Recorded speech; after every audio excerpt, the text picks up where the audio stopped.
Welcome back to the GitLab Duo Coffee Chat. Today will be probably a short session, but I really wanted to continue looking at the C++ example from last week, using SQLite for some database operations. Yeah, and since everything was kind of, well, not everything was solved, but the CMake problems have been solved with GitLab Duo Chat, or with the help from Duo Chat. And we were also able to write certain source code, which mimics some database operations. Sorry.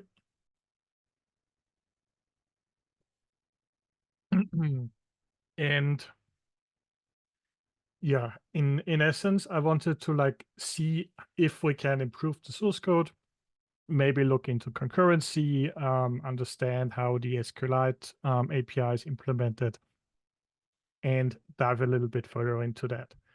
That being said, I've copied the project from last week into a new project, so we can continue building on the source code, which we have over here. So the README will be updated later on.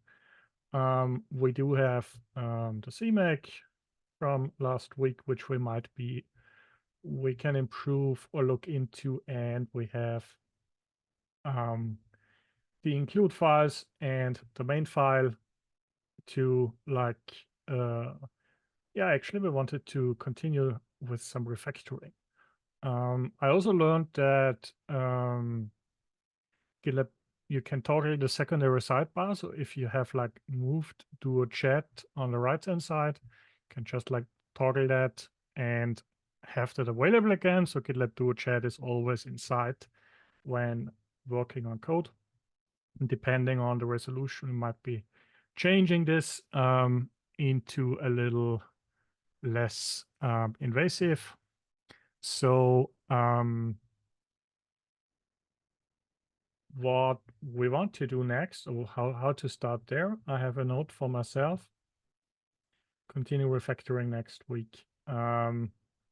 So we do have functions created for creating a user table, for inserting a user, and for print users. So we don't have a function for deleting a user. So maybe we can just say create a function which deletes users by ID or given name string.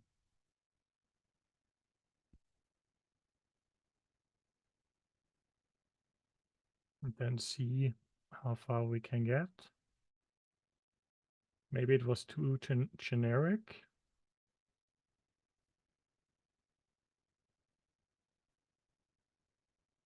Oh, actually, it was just thinking. So I can get delete user by ID, or that's actually a good C++ pattern to use different function interfaces, either passing the ID or passing the name. Let's just accept that for once and then look into what we can improve. For example, what I want to know is we have the ID. We can ask Duo Chat, and I figured that because I know it. Standard string passed directly in the function will create a copy, which is not necessary. So what is best practice for passing an std string value into a function in C++? Let's make the chat window a little bit bigger. I would assume that, and one of the answers is passing it by const reference, or a different approach, and also an explanation which is good or which is not good. Meanwhile, we can also look into the generated code. Okay, we already got one.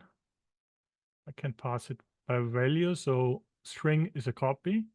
This is probably not what we want, because we want to immediately use the same name and not modify it, because name is being used here.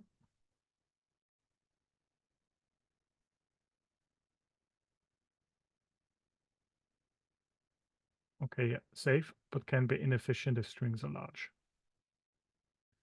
Passed by const reference.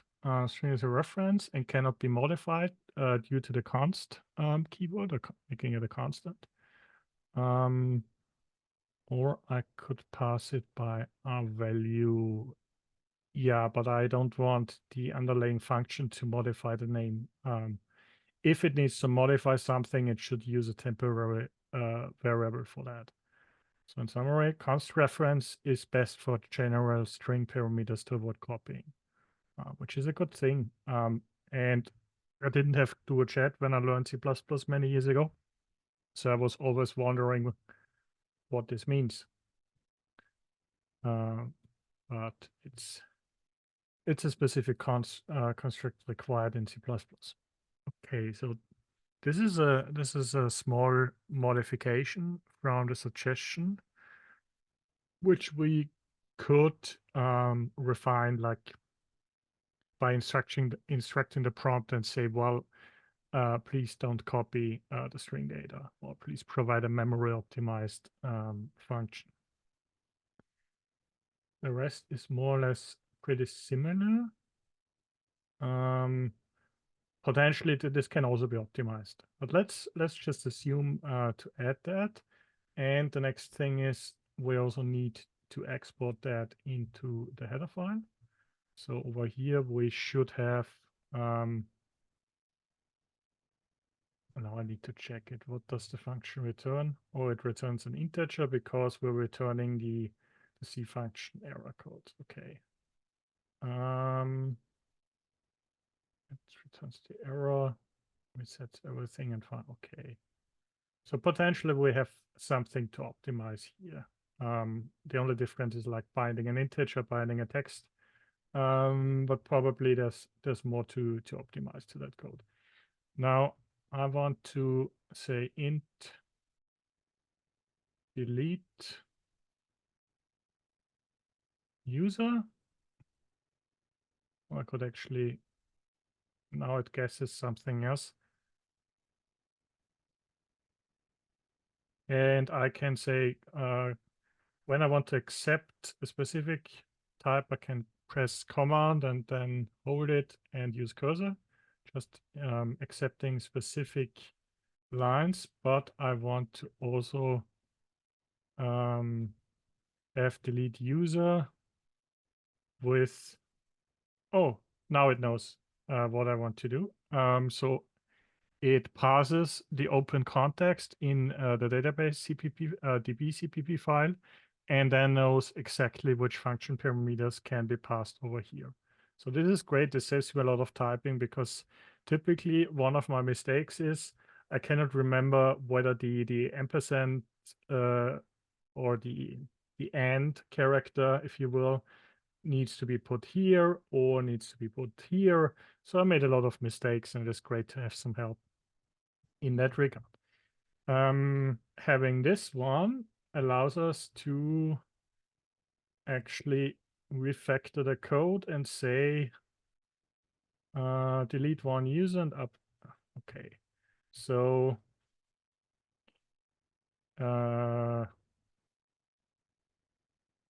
either we do it ourselves, or we select that and move to GitLab Duo Chat over here and say refactor. Let's see if we get a better suggestion. Probably because I did a different approach for refactoring now, just creating the function myself. It might have been easier to ask how to call the function. What we can do in the meantime is to call the function actually by either ID. We need to store return value. So we have int C delete user. We need to pass either the handle. No, the suggestion is, yeah, we need to pass the database handle, and it needs to be user1. What are we modifying? User1 and the ID, for example. This could be one way to doing it.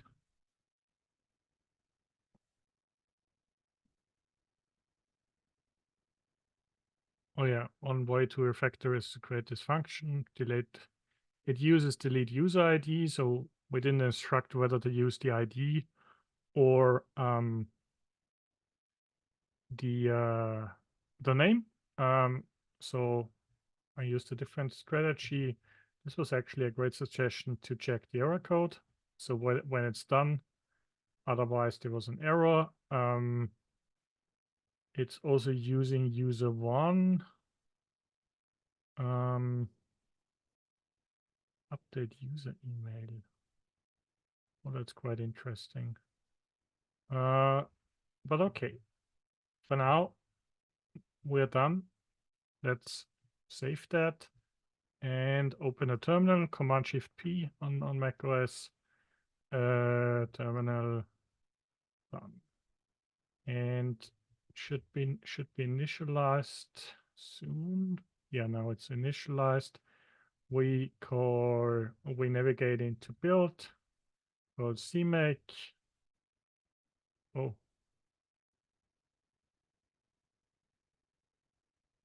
It's different than the directory. Oh yeah, because I copied that. Let's start from scratch, because we know that everything which is written in build is a cached version. So we change here again, run CMake again, have SQLite included again, and then navigate out of it, CMake -c build, no, not CMake, make. And we can build the code, and within the build directory, cannot type today, the build directory, we have the binary, and the binary does some magic. The thing we want to check is, oh yeah, we forgot one step. We want to delete the database file to start some testing again. Now, the user John Doe was successfully deleted. Let's check. Yeah, the user with the ID 1 is John Doe. This makes total sense.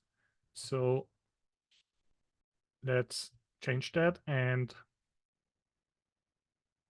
refactor R2, add delete user functions, and store that. I think we can also push that now. And move on to the next thing we want to actually do. So we delete one user. Okay. And the next step was to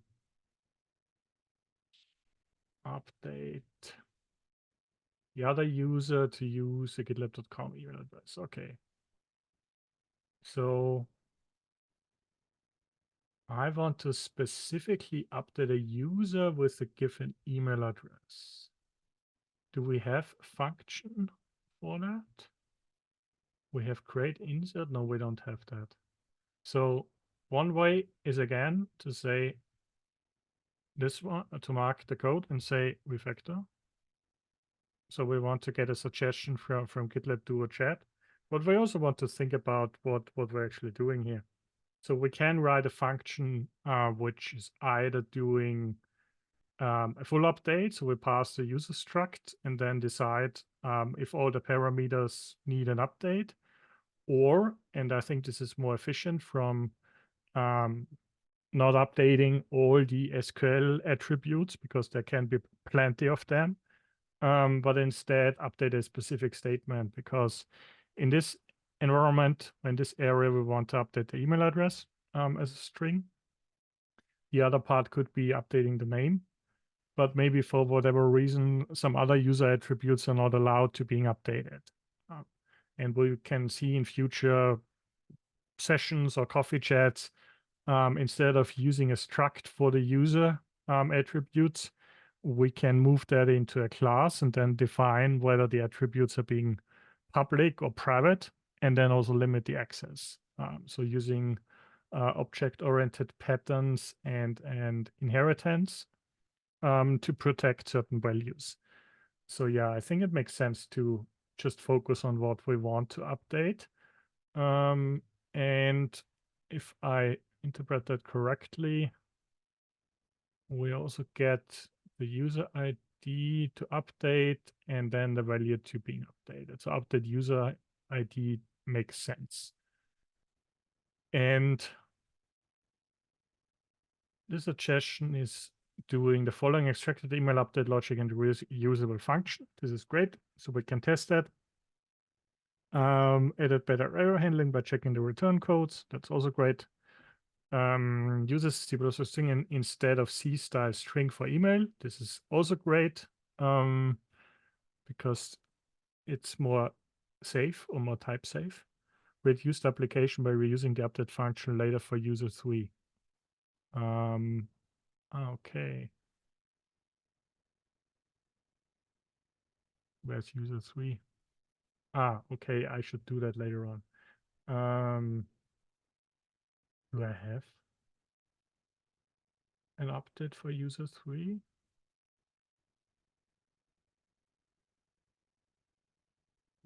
Oh yeah, I have user 3. Okay. Actually, we're altering the database table. Yeah, we also need an update function for updating the password. But this also should be isolated, so that's not a problem. What I also want to do later on is like bulk inserts or bulk updates, and maybe making this concurrent or optimizing the SQL queries. But depending on time, we will see how far we can get. For now, I want to what do I want to do? I want to either copy this function or write it from scratch. Maybe let's go with the direction of update a user's email and see how far we can get.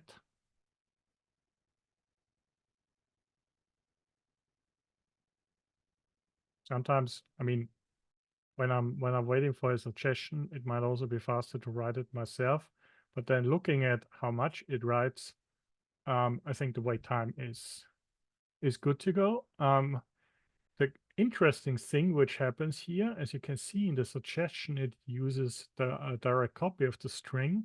But since I am using a different coding style with const reference for strings, it adapts that because it knows from the current context that I want to specifically use that style.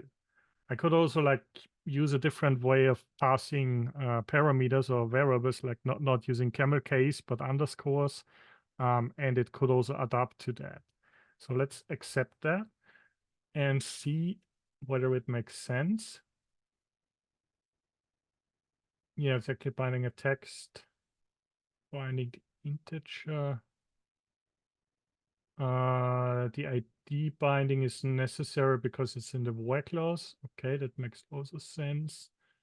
And I think Duo Chat is also a great way to explain database queries. Maybe we can ask it in the meantime. Explain how relational databases work and how insert, update, delete queries are defined.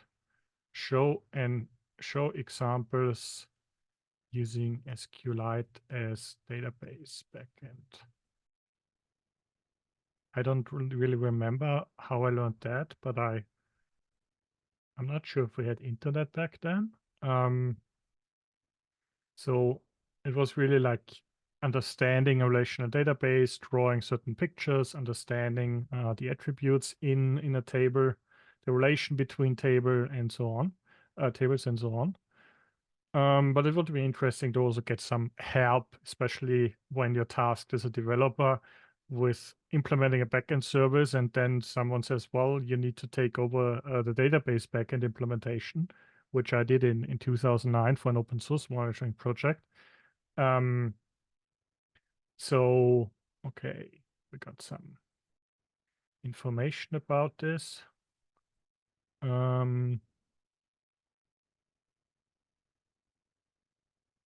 But it didn't give any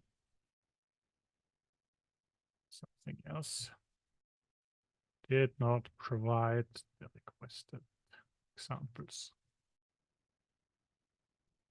Maybe let's refine the prompt and say, well, explain our relational databases are architectured or designed or implemented, and how queries such as insert, update, delete work. Show examples for queries using SQLite as database backend and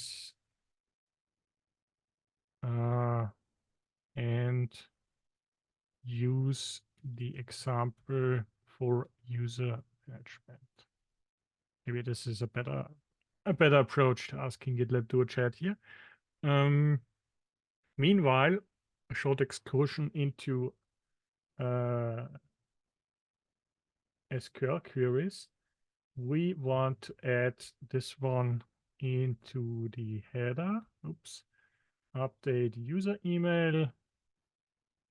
And it actually, no, in this regard, it's not using. No, I didn't want that. I wanted to have the ID.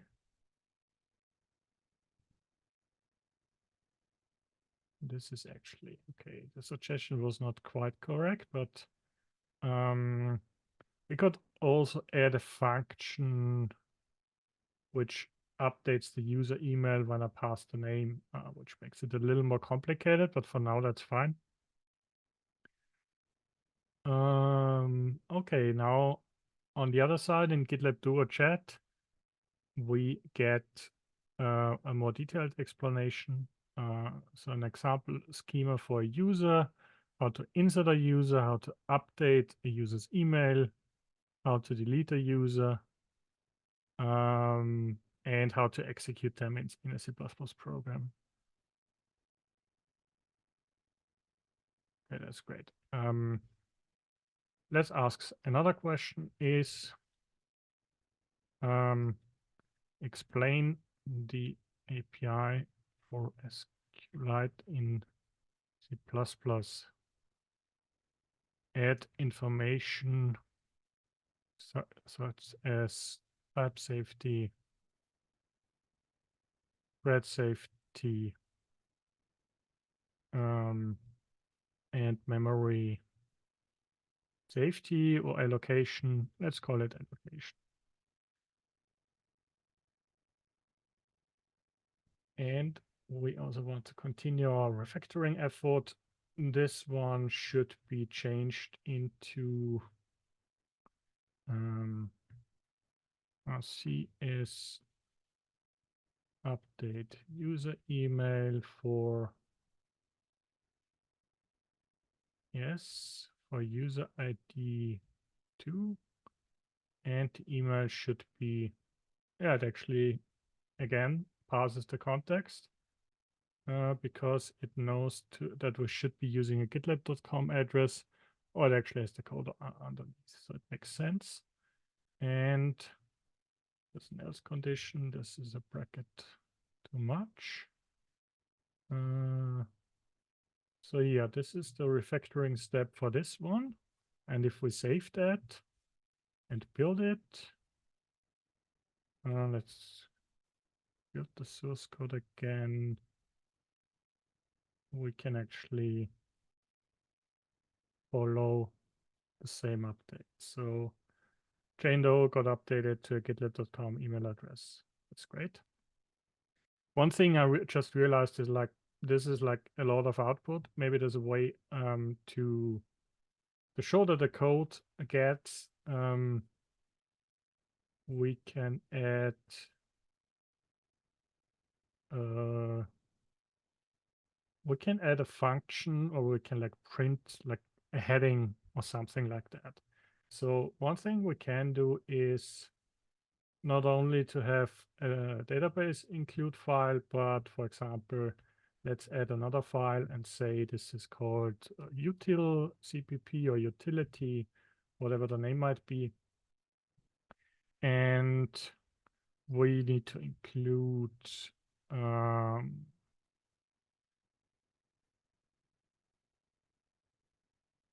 the util h, or yeah, it doesn't.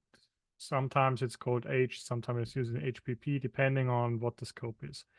Right, function which prints a horizontal line on a terminal, limit the size, use terminal width as default. It would be interesting to see what happens here, because the terminal is a different definition on macOS, Linux, and Windows. But okay, it's allowing me to specify that.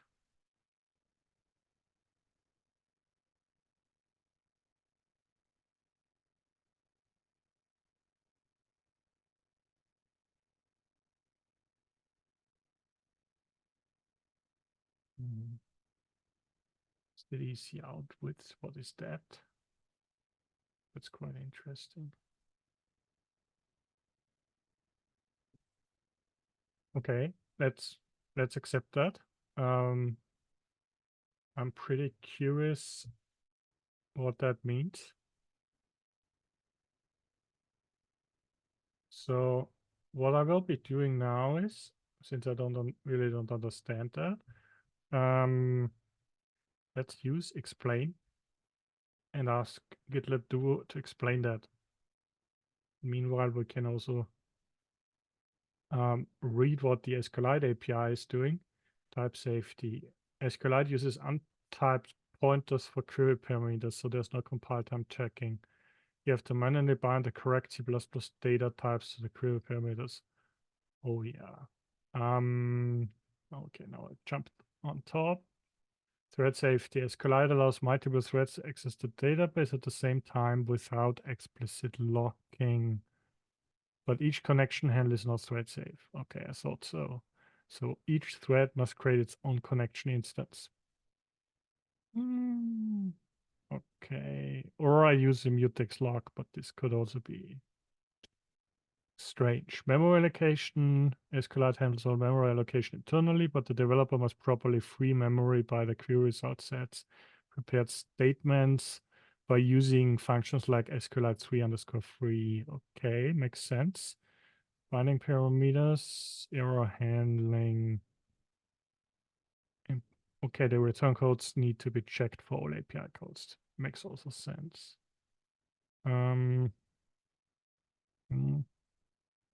Proper use of prepared statement and error handling is important. Yeah. Okay, we are learning about databases while refactoring code with GitLab Duo. That's great. And I'm learning something new myself sometimes. The selected code, we want to print a line with a horizontal thing. What does it do? Defines a function called printLine in it. Okay. If the current width of the console output stream stdc out. So when I print something on the console and it's like this long, which is maybe 100 or 120 characters, it prints that. Okay, I didn't know that. That's interesting.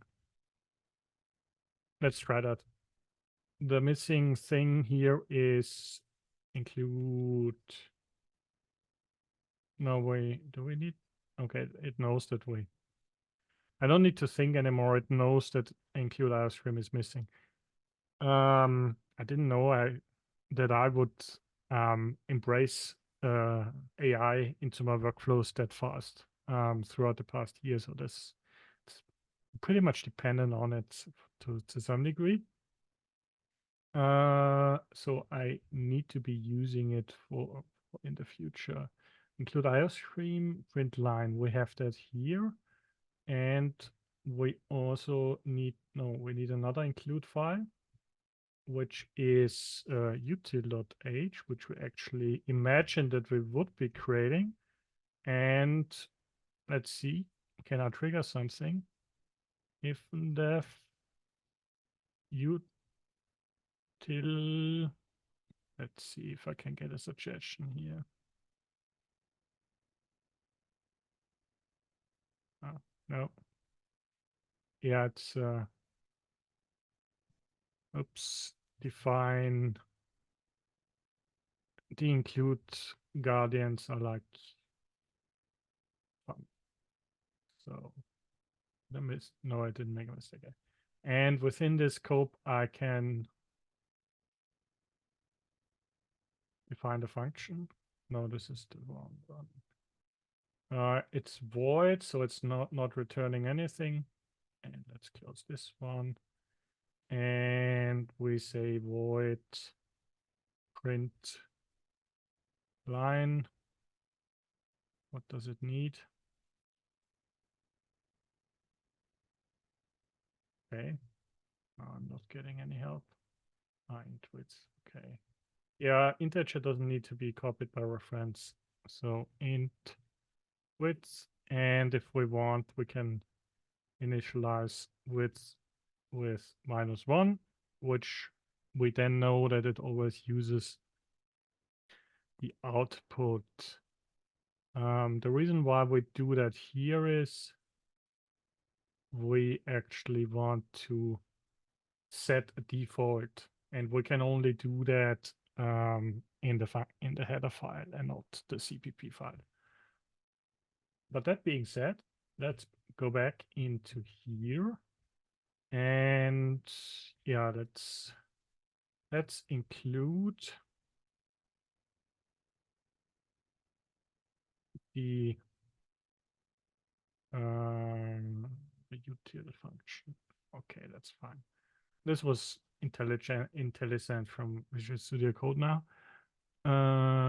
And now that we have the printLine function, probably the wrong name, but we can refactor that later. We want to print summary of what will happen here. Call printLine. I'm curious what will happen if it knows the context in this file. Oh, creating SQLite database and populating it with test data. Okay, but yeah, maybe we should refactor printLine or rename it to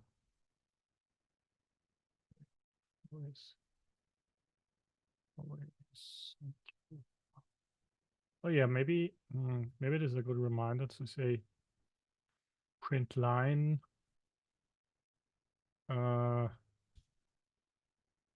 should we define a character? That's another question for this one.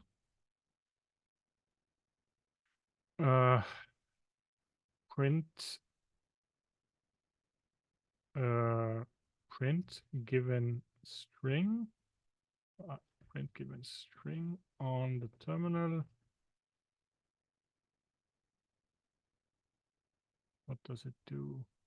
Maybe not what I want to do.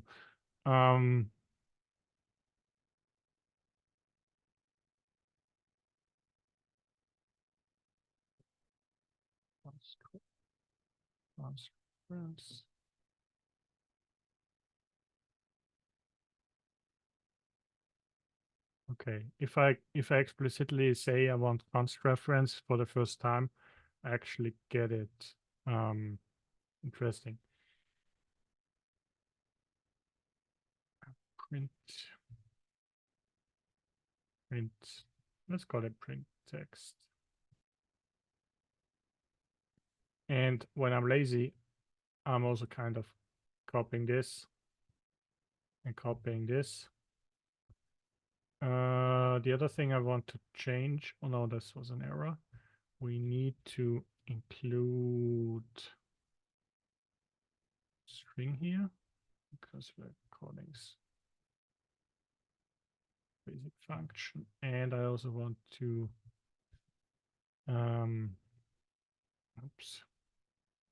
const char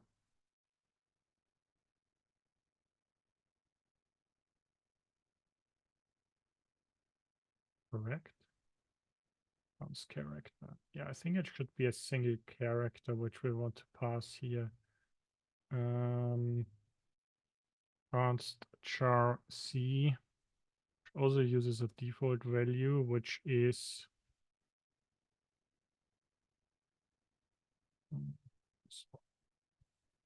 this work? It should work. So we print a line with a character and a width, and we print the text. This essentially should work. So if we include that,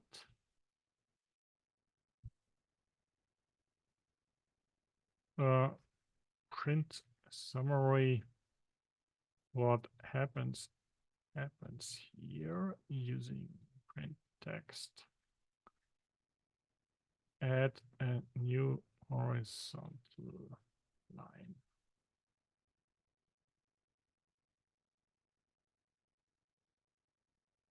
Will this work, or should I write it on my own? Interesting. Let's accept that. For some reason the indent isn't okay, but it's fine.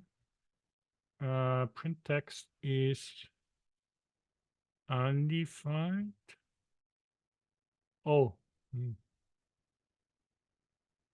actually, print text should be the one. And if this is also a common mistake I keep making.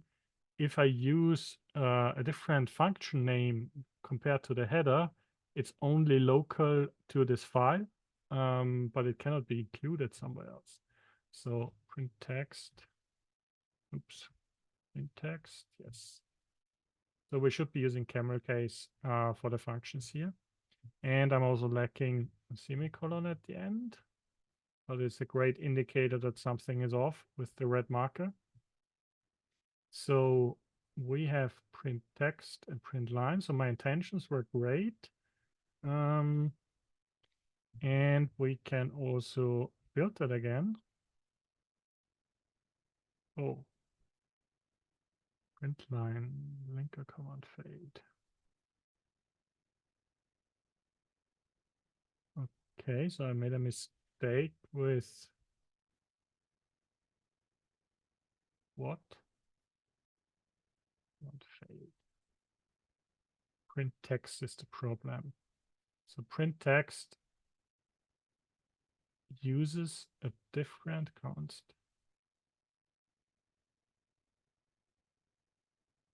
Interesting. Undefined symbols, print line and print text. What did I do wrong? Print line and print text are being defined in util. They are here. And they are here. So I'm including that.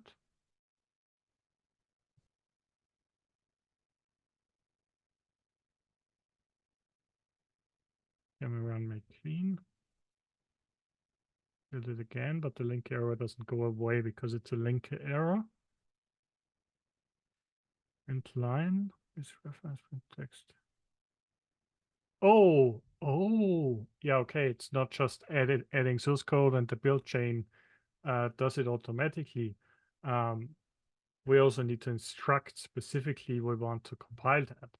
So in this case, we need to add source util cpp to the source files.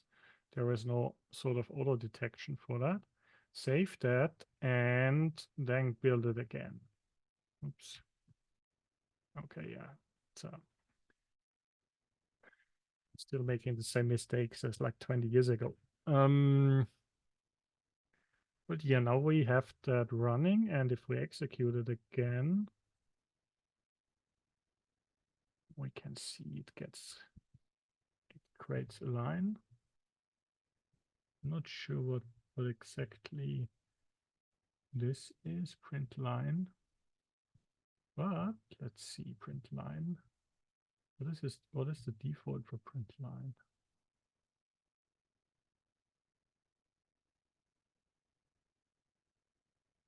Am I actually using that character? No, I don't think I'm using that character. Yeah. That's great, Michael. I want to actually print that character.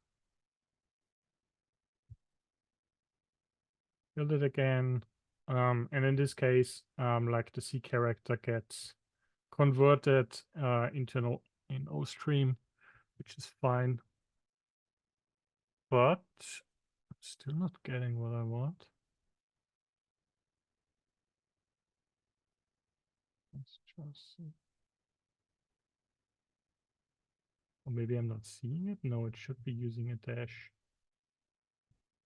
Strange. Okay. If I call that using this, does it change anything? Maybe I made a mistake with initialization. No. So my parameter is foobar.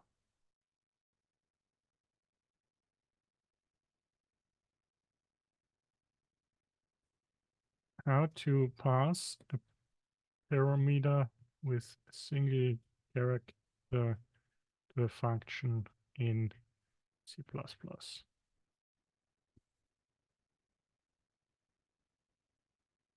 I mean, it has been quite helpful. I think I'm missing something here. C, do I need to cast that? No, C doesn't provide any methods.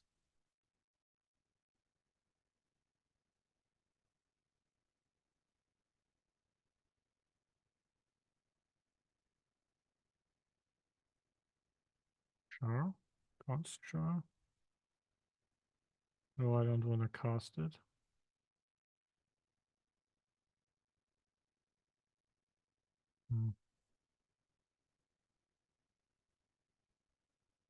Odd.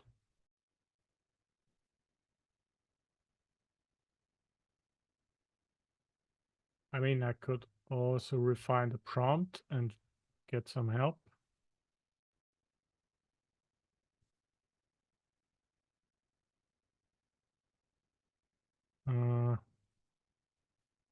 Optionally pass the character to repeat. Could also be a way to get a suggestion based on the algorithm I want to implement. I just don't understand what it does. This was not a good suggestion.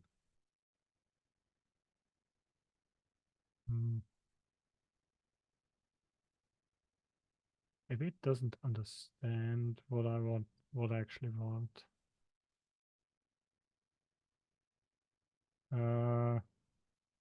Terminal. First parameter character which needs to be repeated. Second parameter terminal width. Oh no. Count defaults to terminal width. Oops. Width. And let's remove that and then see if the prompt works better. Oh, okay.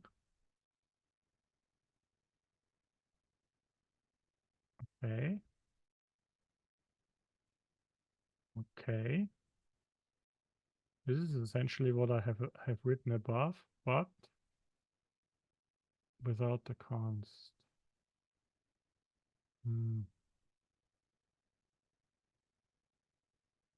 Maybe I was wrong with the defaults.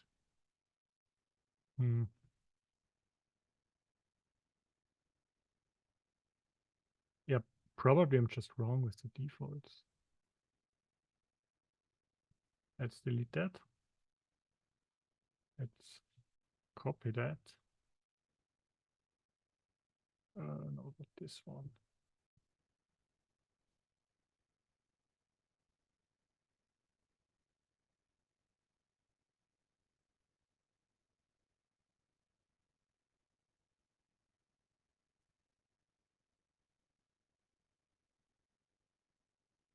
Does this work? No, this doesn't work. Previous definition is here.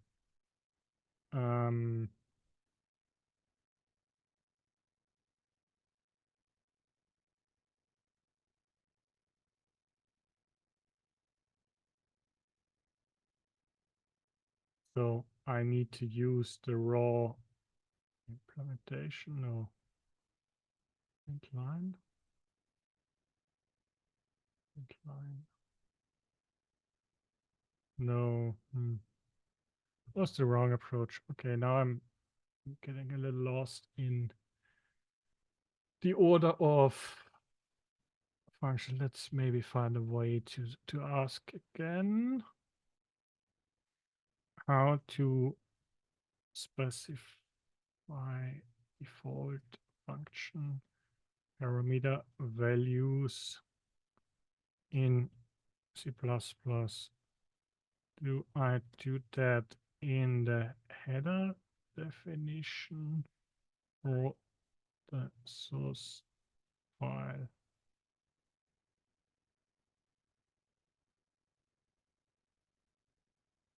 Oh, I had made a typo. Hopefully it can correct part to how to specify.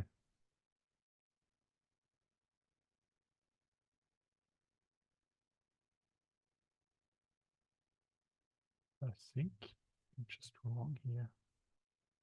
This needs to be changed into this. Because I want to implement this. And the caller. Oh yeah, okay. The default function is specified in the function prototype located in the header file, not the source file implementation. Okay. It's been a long time. But it's good to know that I don't know everything. Okay. For some reason it still prints nothing.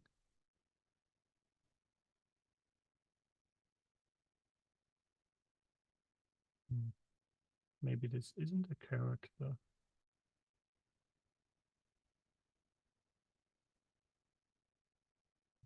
What does it do? It's the string. Let's maybe change that to a string. Oops.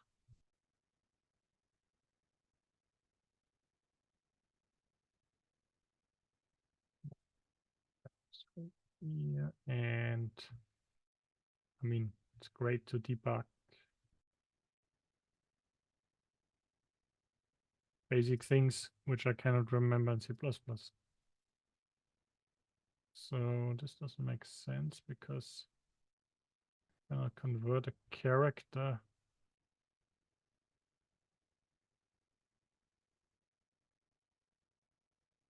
But I can use just a string. So let's see if that works. No, it doesn't. Yeah, because I'm using the wrong notation here, and it's a good way to not mix C and C++ types. Okay. I'm feeling a little dumb now, to be honest.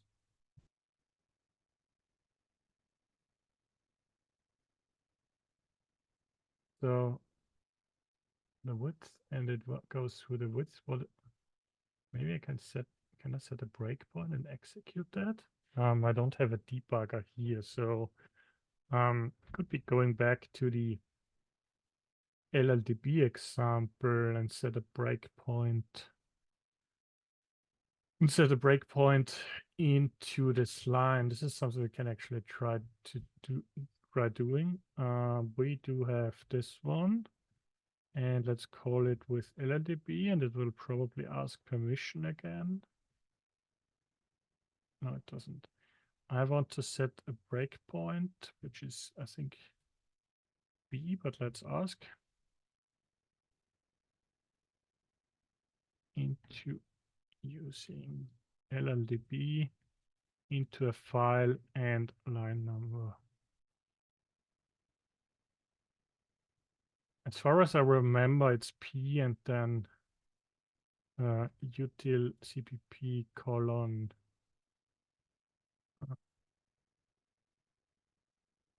9.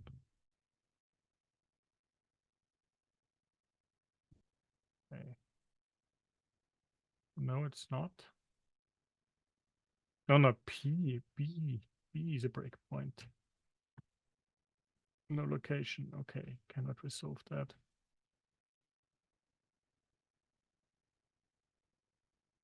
Can I say that the full path?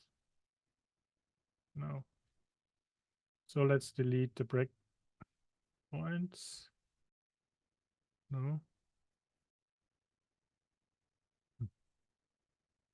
del1, was it this syntax? No.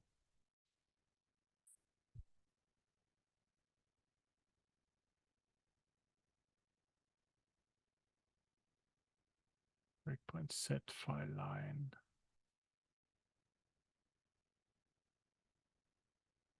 Yeah, for some reason I'm not capable of doing that now.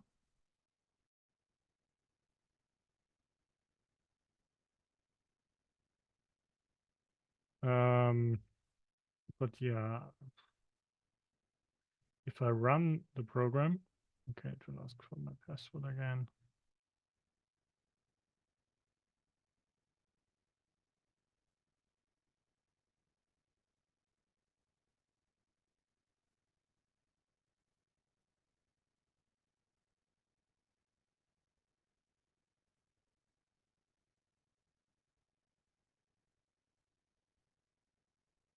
Can I set breakpoint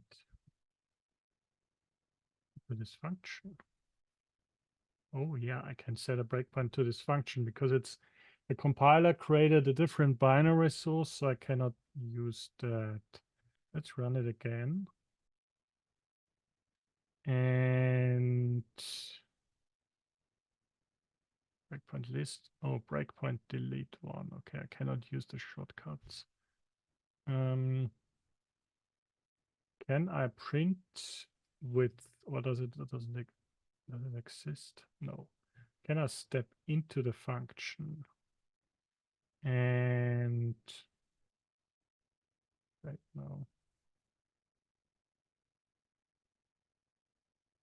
what does it do in this regard? I don't want to step into, I want to go next. So what happens next? We're in printLine. Okay, we're doing something.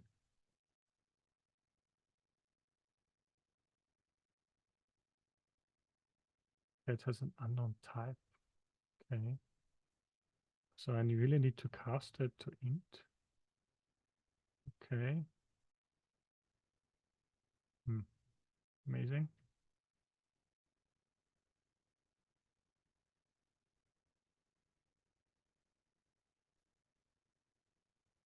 Must be given a function type. Okay, this isn't really satisfying now. Let's go quit lldb and let's try a different route. Let's say I want to use this one and I want to print it 20 times.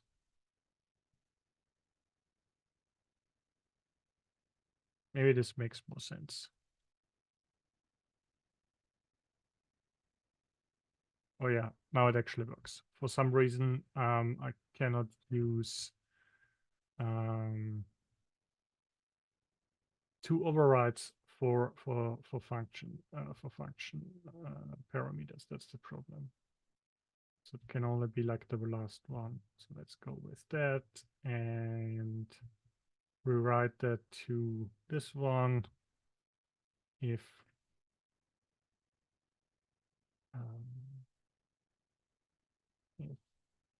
C empty, it's a string.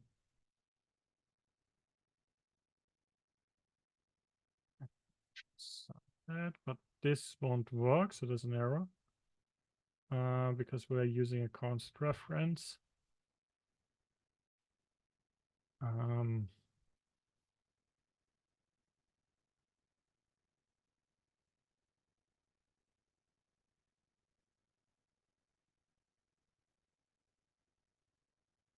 let's just create a copy. Oops. And if the copy is empty, so the variable name is not great, but it serves the purpose. Correct. Okay. It work. Should work. And changing this again into this one. And this one stays empty.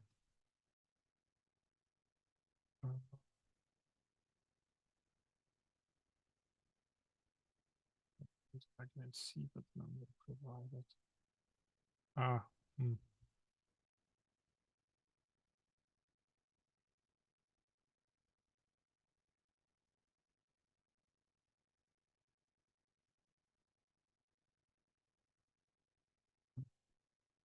What am I doing here? I'm wasting too much time on just this small print thing.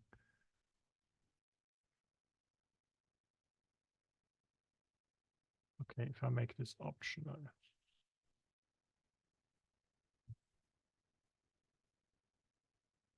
Is there a way?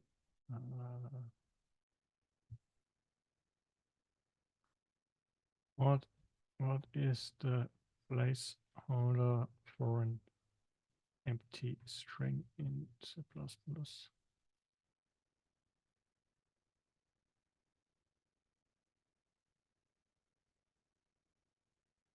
With std empty? I think so.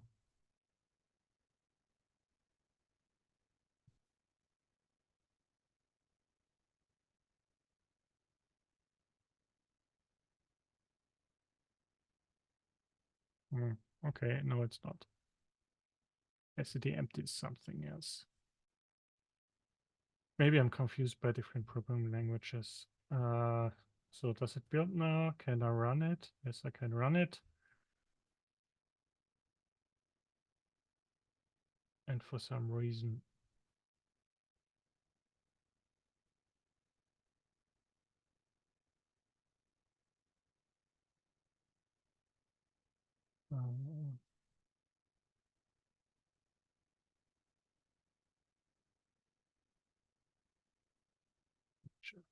I just don't understand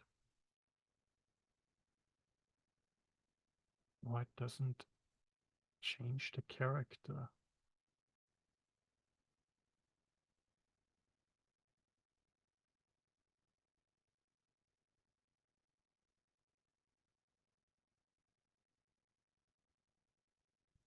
Comparing a string, yeah, comparing a string works like that.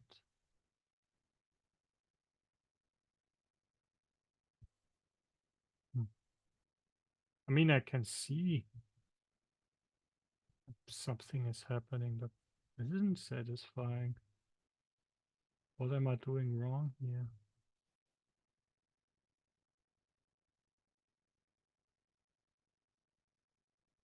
This empty, which is empty.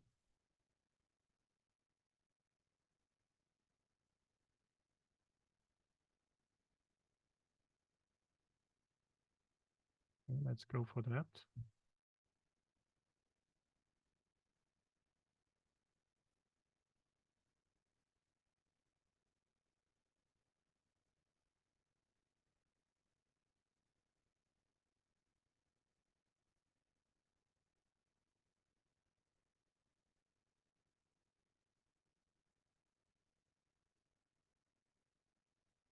Okay, I'm getting a line which is empty.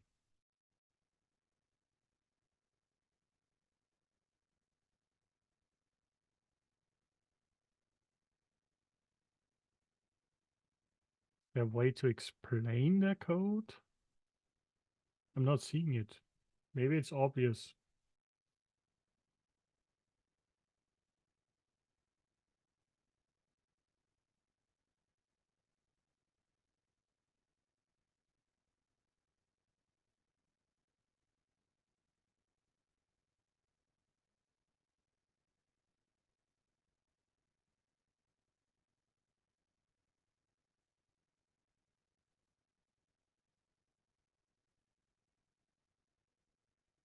Hmm.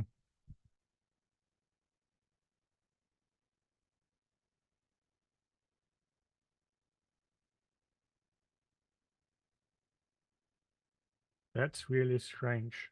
So in order to fix that, I will revert the changes here. Just use C and make this a required parameter.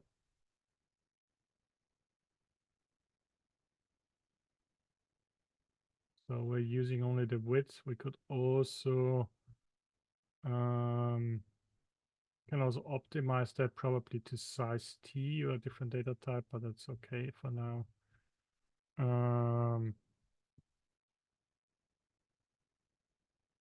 And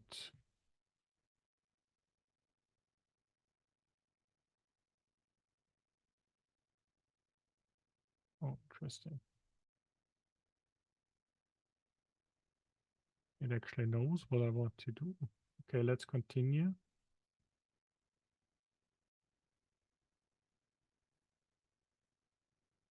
Oh, that's great. This is actually what I wanted to have previously. What's going on here?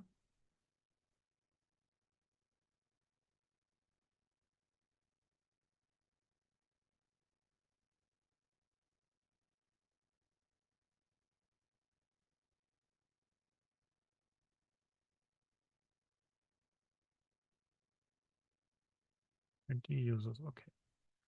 Now that it understands the context, what happens here?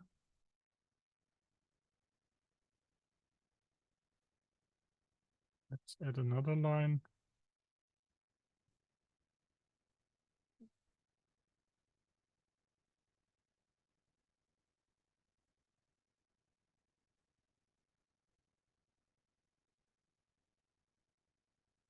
Now we're not updating the users here. We're deleting the user. Okay, writing that after the comment. Updating user, yeah.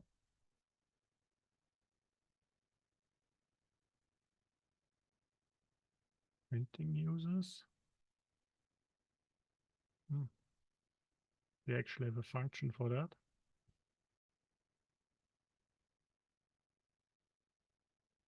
Oh.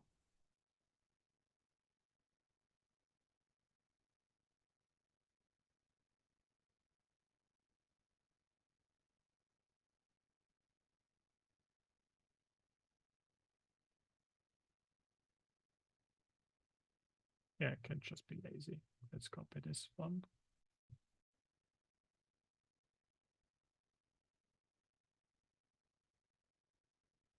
And this one and see what happens. Adding user.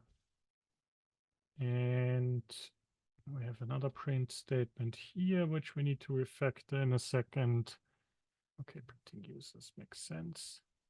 And we are done. Oh, okay. It knows what I want to do. And the idea was really to add something here. That's odd. Sometimes it interprets the dash, but sometimes it does not. Maybe I'm exceeding.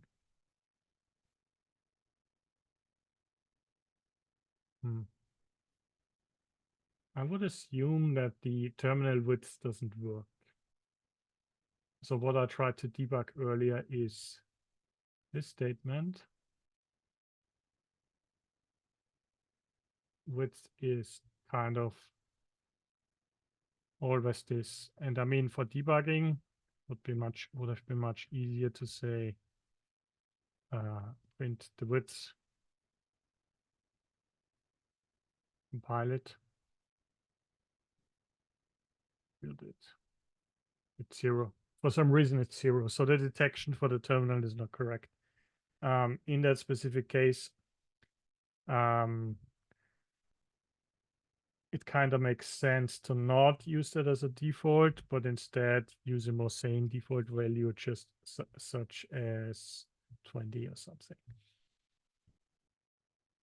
If I use that, build it, probably, yeah, I get what I need. So long story short, this provides a little more value to the output. It's still not looking great, but we can add print helper functions for sections. And the other thing we can do is, since I saw that,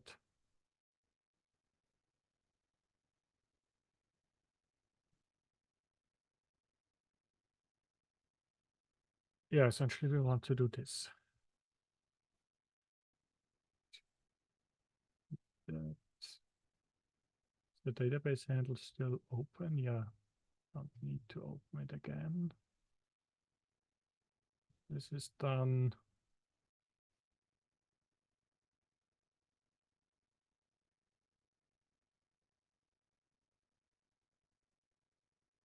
Users. That.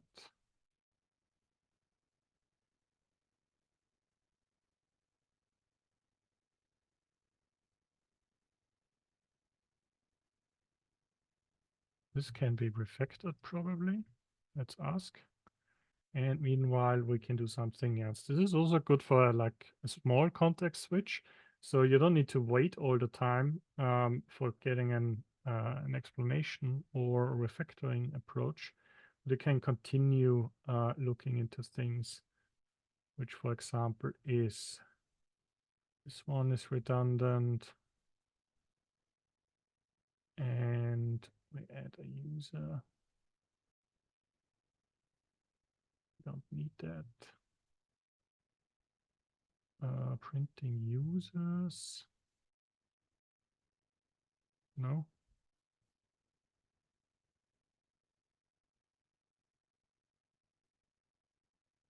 Essentially, I want this. And we don't need to have this. So it is much shorter. We don't need to open it again. So the goal is to abstract all the database handling away and just open the connection once and pass through the DB handle. Also might be just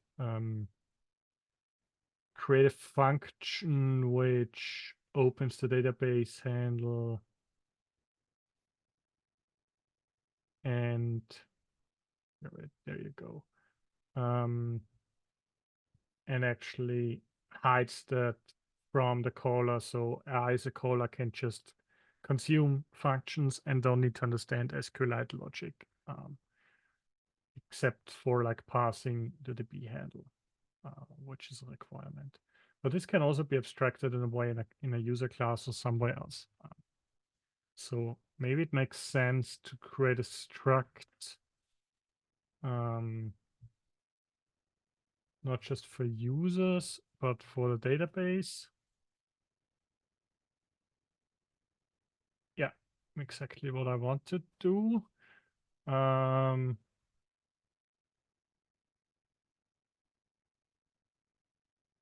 I don't want to define it here. I want to define it somewhere else.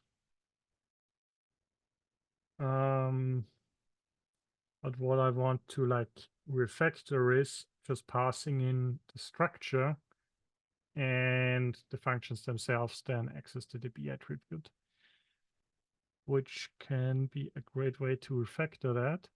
But before I do that, it's gone. Let's see what did change. Let's persist the state. Refactoring part 3. Place more print user statements. It's good to delete code. Which reminds me, we didn't add any CI/CD yet, which is also something we should probably fix. I mean, I know the file location, but I don't know. Create a GitLab CI/CD configuration to build the source code, build the C++. I mean, we should have done this before. Source code using CMake. Add, no, wait, do we have tests? No, we don't have tests yet.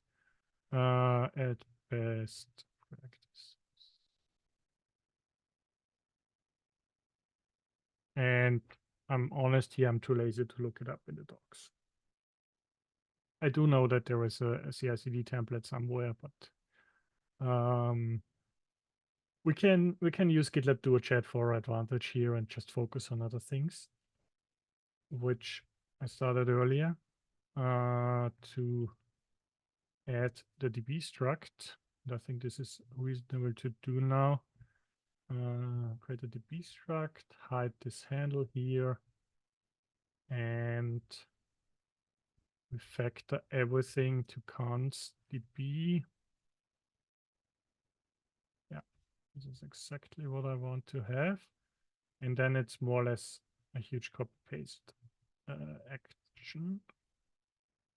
Let's hide this here, and obviously a lot of things will break, but we can minimize that.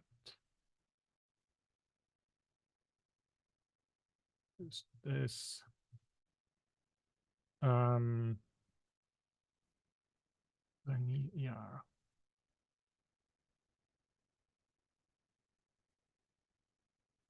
How is it called?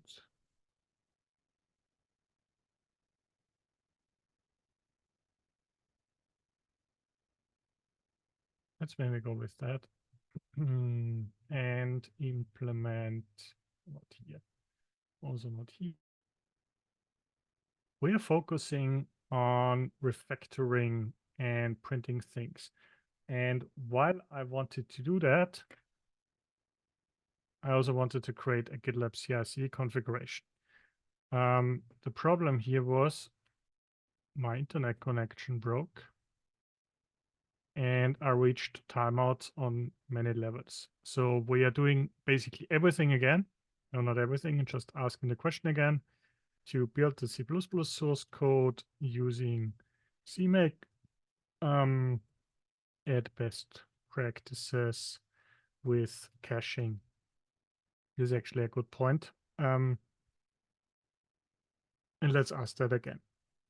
I also don't want the recording to be that long, so I just want to make sure we refactor certain things and use that. So what I started earlier is to use to implement OpenDB connection. This was the one I was looking at, and this should be at the top of the file.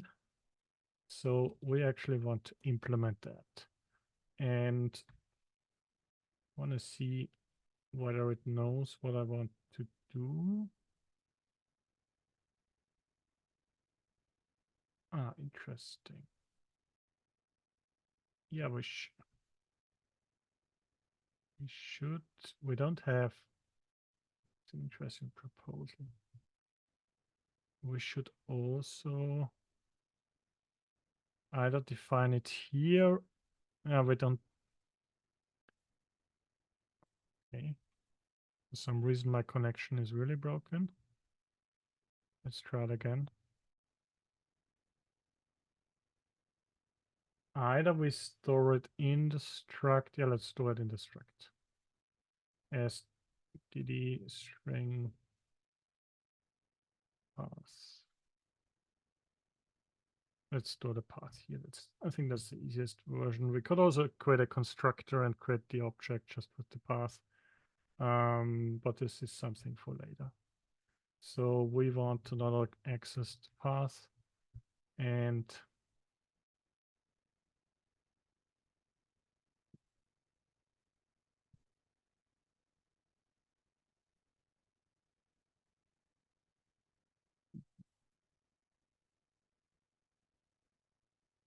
yeah, but we will need. No, this is not compatible. This.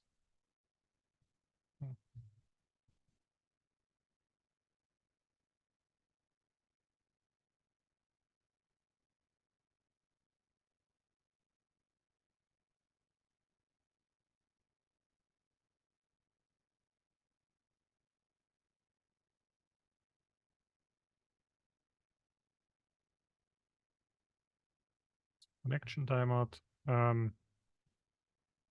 mean, I can try this all day long. I just don't understand. We don't need. Yeah, we have the RC, and we want to store that in the database object. And the problem is we cannot do that. We actually need to pass that by reference because we want to modify the database handle in the function, and then the return code is great. Yeah, we should actually add error handling in here. And open database. And then return. Yeah. This is also good. So we need to change. Maybe it tells me it's too late in the day and nothing works. So let's just, I want to build this code with CMake in GitLab CI/CD. Please create a config snippet for me. Maybe I need to say please. And open database. We have this special construct. We changed that to not being const reference. And then the thing we're going to do is in the main function at the top, we will replace this statement here and use. Okay, this was not a good idea. We need to change that again. Pass this as a reference and on string. The fuck? Oh, sorry. It was processing something else. Something is really off here. Maybe I need to reboot my router again. Can I get any code suggestions? Yeah, I can.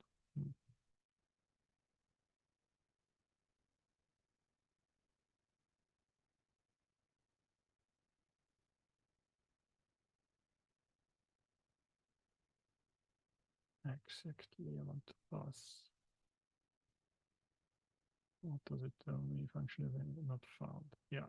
I'm trying to implement that.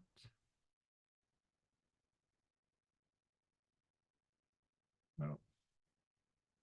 This is the one I want to modify.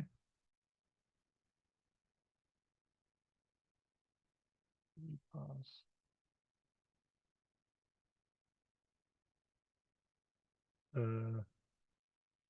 No, I don't want to have that inline.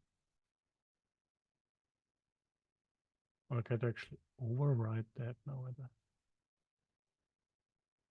This sounds a little too complicated just now. Let's go for that.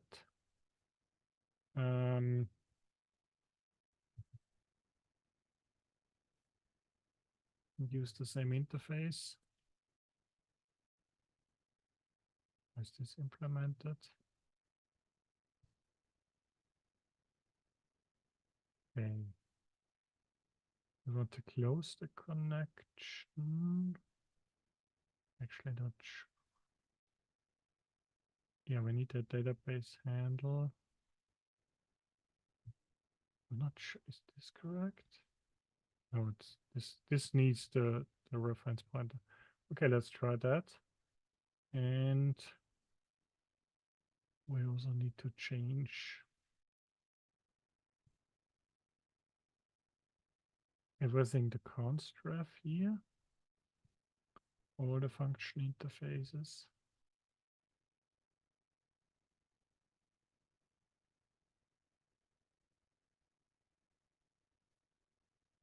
And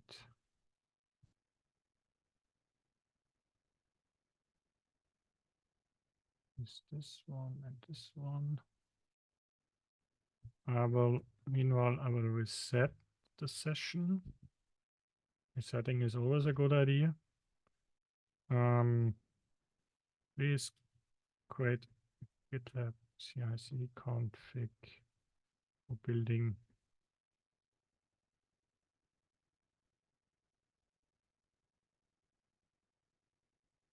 And while we continue updating that, we can also navigate here and say we have the DB object DB. We pass along the DB object and the database path, and this is sufficient.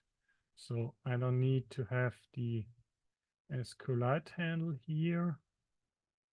The functions expect what I'm passing here, so there's no errors. And yeah, this one is not great, but we can solve that for now by exposing. Oh, we don't have the statement.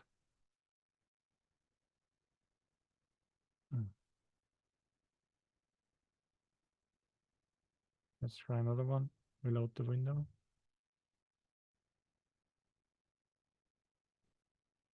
Still scenes.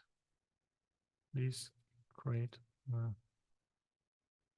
plus CI/CD configuration.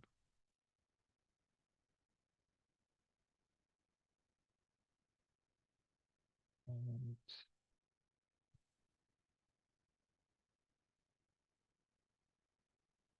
we have the statement still defined? Don't think so. Ah, yeah, we still have it defined. We need to remove that after refactoring, but the database handle can be removed or like abstracted away into this one, and we have this one, and this should be done.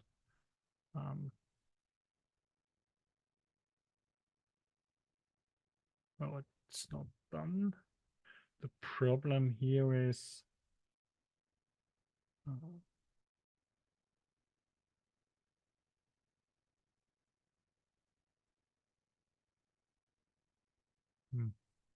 Maybe I'm running into IPv6 connection issues, or it's something else on my network.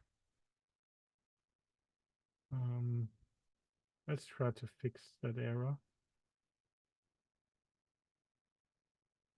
The other way is like, if it doesn't work here, oops. Maybe it works here.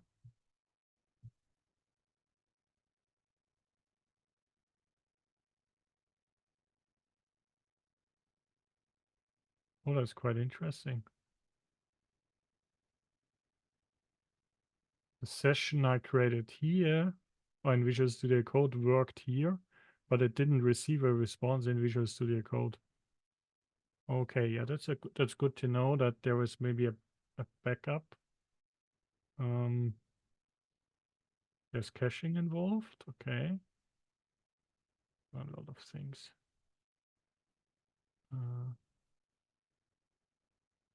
Maybe there's a simpler version. Oh, we can actually use a predefined image.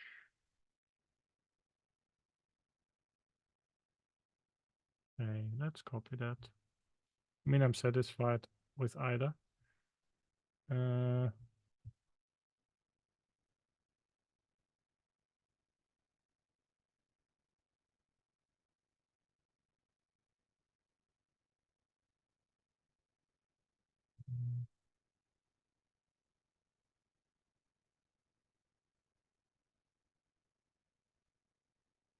This is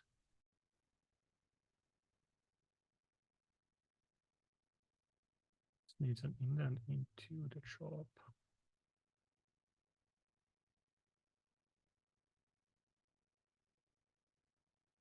Build test.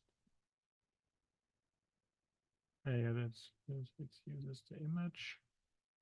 It's okay. Some specific build variables, they should be working. But now I need to fix. What did I do wrong here? And if you navigate over here and press command and click on it, you can actually navigate into the function. So,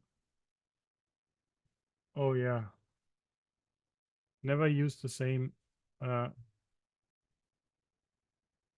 parameter and path. So we might be required to rename everything in the future. Do that now.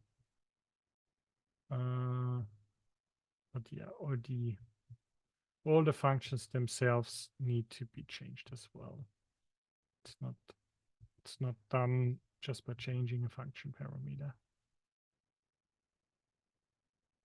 So yeah, this one and this one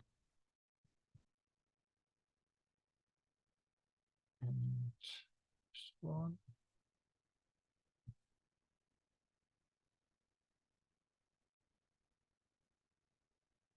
And after changing that, now it works again. Okay, great.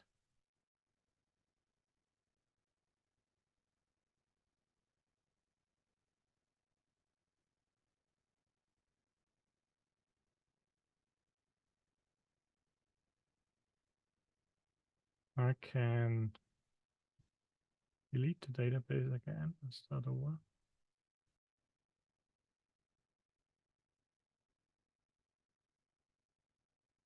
And then I can see that some things are happening.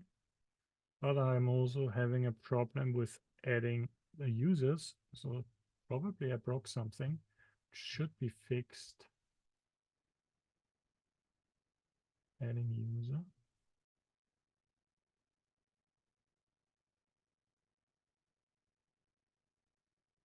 Insert user. What does insert user do? Const database, const user. Oh, I think I see it. Oh no, it's insert user. It's correct done. bad parameter or other API misuse. But insertUser works. Previously. Maybe the connection is not open. We close. Oh. Yeah, this doesn't make sense. We shouldn't close the database connection. Need to prepare the statement and execute that and fix that later on. At this point, close the connection.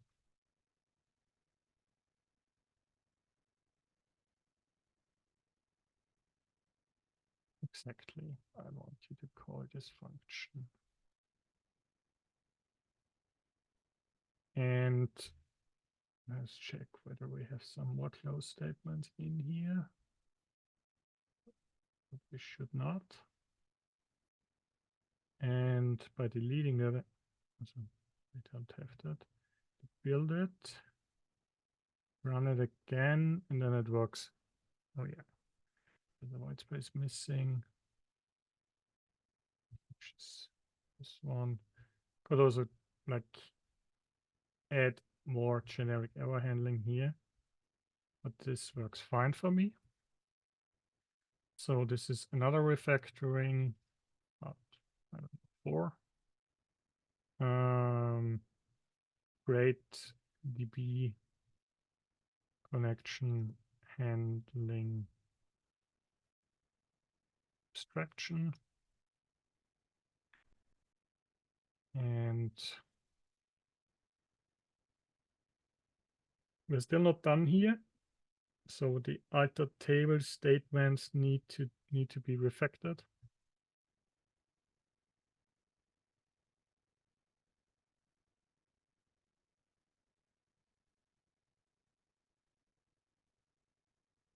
And user, this uses a function. These are the only statements yet available.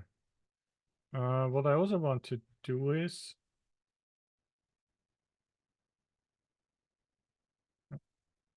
there is more to that. And all users. Create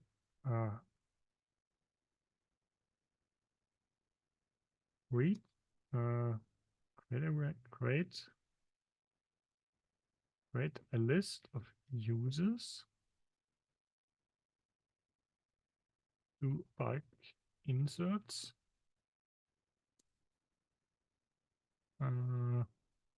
Print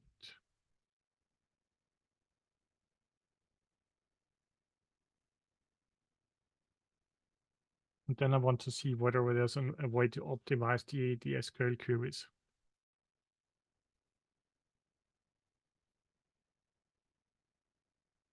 Oh, it's interesting that it's using mustermann.de, which is like the example man translation. Insert and users. Okay, this makes sense.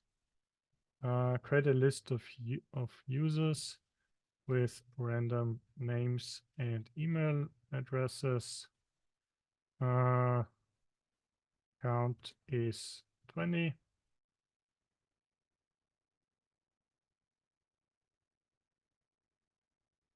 Okay, it understands what I had in mind. Creating a user vector. What else can I get? Okay, makes sense. Oh, it just increases the user ID. Okay, that's right. We also wanted to do something. It uses a gitlab.com email address. That's great. Now we have the users in a vector, and then we call a function called insertUsers. It is actually a good proposal and also something what I like writing code with or in. think about the algorithm top down and implement the function stubs later on. So right now that code doesn't compile because the function doesn't exist, but we can fix that in a second step.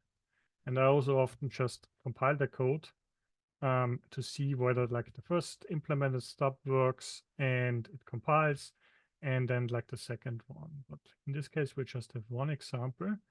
And there is the insertUsers function, which is great. So it just expects this one. So this is a database function again, and we want to insert users, which we have here. And oh, this is fantastic. I don't need to type. I accept this one. And in the database handle at the bottom, we can add insert users, then see if we can get some help. Yes, fantastic. Oh, it actually can continue writing it. Insert into users is the prepared statement string, and okay. Oh yeah, we're just preparing it. Now let's see what happens next. Okay, we're iterating over it, we're binding it, and we are executing the statement using step.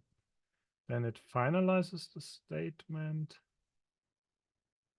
I'm not sure what to optimize there in the future, but this is a very convenient way to bind multiple parameters onto a prepared statement and then just execute the prepared statement.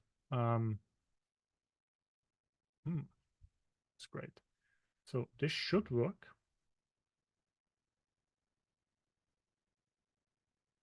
It compiles at least. And if you run that,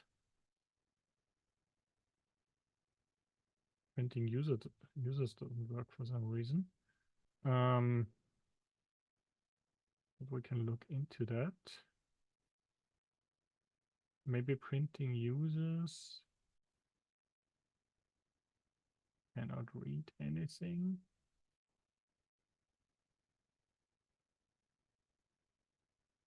Or we're calling the wrong function. Oh, printing users doesn't do anything. Oh, great. Let's use a little help here. Print users happens here. Another printing users function somewhere. Oh yeah, everything else works. Just for this one, I just forgot to use this. So let's print that. And we have random test data. I mean, we could also ask to use a different variation.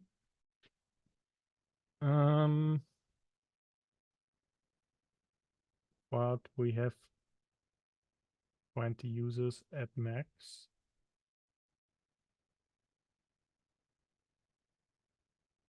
The problem is we don't have any. Oh, we don't have any SQL constraints, so it inserts the users, but it fails for the first 3 entries. Yeah, I think there should be an error. We're not doing any error handling. It's great. So we need to do something here. Creating the users. The problem is that there's no error handling.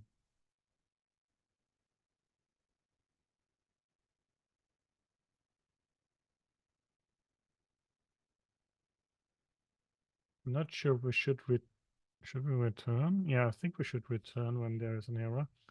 So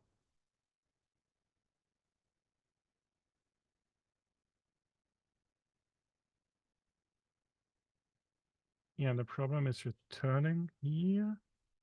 insert users needs some error handling here.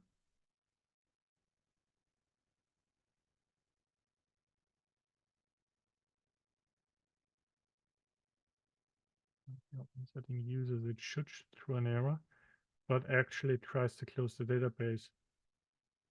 That's a little odd. And we also shouldn't just return this way. We should at least break. No, we should actually we should throw an exception.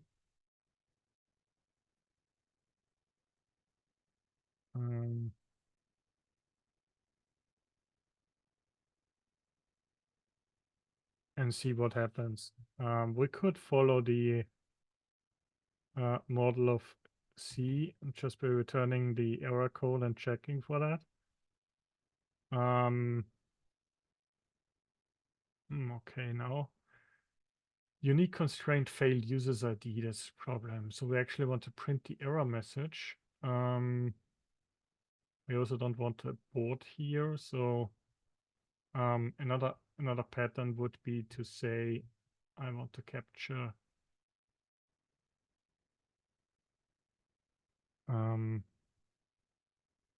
try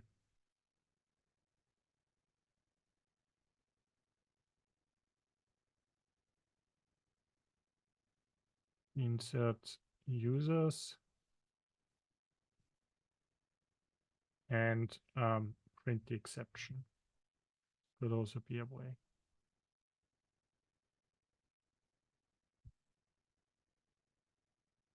Which is okay. Which is a little more C style. Okay, there is the unique exception. Creating random users, inserting unique constraint failed.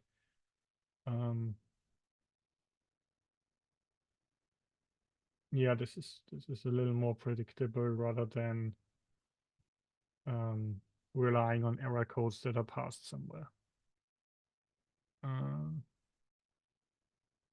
Okay, there's a unique constraint on the user IDs, so we cannot insert that on like the second basis, which also is something I wanted to fix because the user ID should be auto-increment. To auto-increment ID in SQLite schema. Maybe I have a chance now.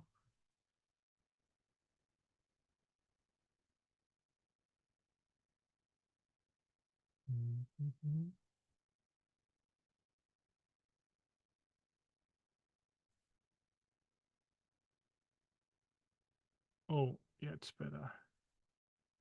I can create a table in a primary key auto-increment. Okay, this is a statement. So at the ID integer primary key, and it's not auto-increment. Okay, let's first commit the change.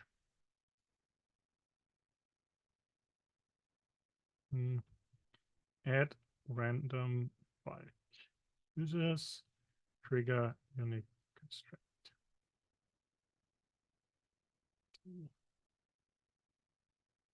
Okay, I mean, this is fine.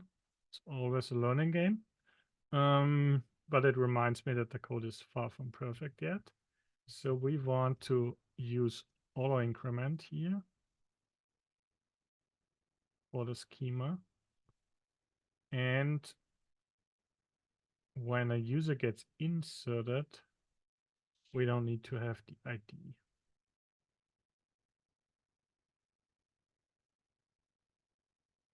So this is the statement. We don't need to bind the user ID because we actually don't care. What I don't know is how to fetch the auto-incremented ID after inserting a row into the table SQLite.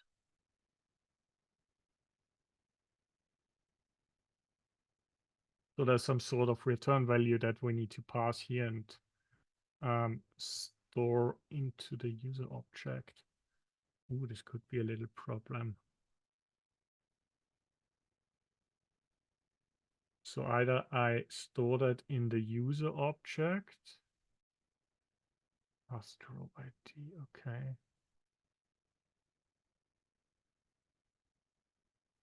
Yeah, I only have one return value here, so I can either return the error code or return the user ID, which makes sense here, and just use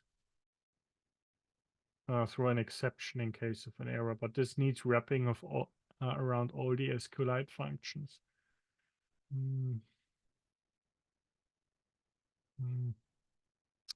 Did an integer what I get here? Probably. Okay, let's maybe try that. So the insert user doesn't return the RC, but I want to, when it's done, step statement. Okay, so actually let's miss if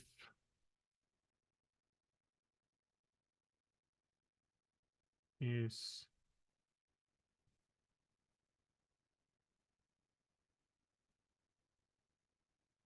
where to store the okay. And we also want to have the ID here. Oops. And then return the ID here. So insert user returns the user ID on success, throws an exception on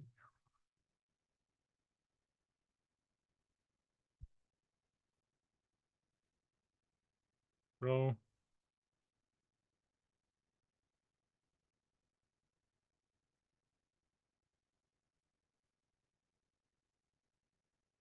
Is there a way to use std runtime error with this? Does this work? Or does it need a static string? Let's try it.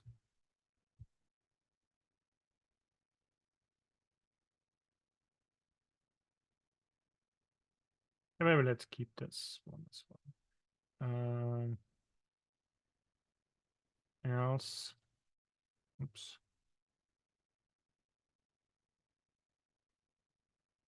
Oh, nice.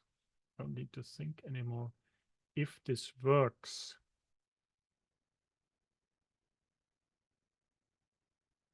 let's see. It compiles. It's okay. Yeah, inserting user. Okay.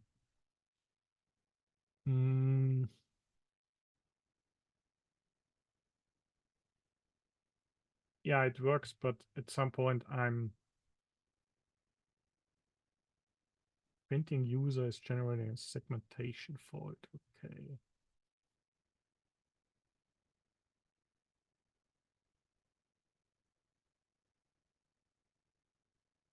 What am I doing? Error predicting state. I think print users doesn't check for any errors. But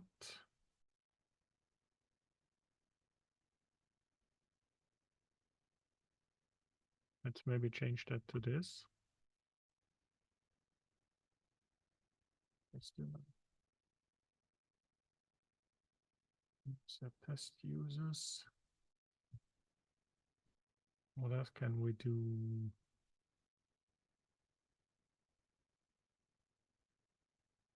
Okay, successfully.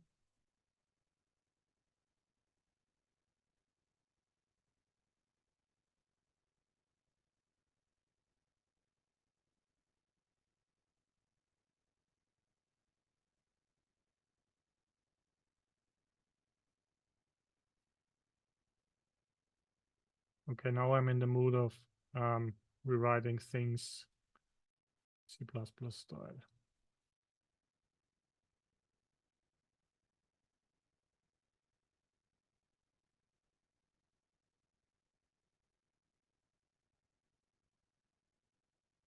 As to be honest, I don't like the amount of if then else blocks for error handling.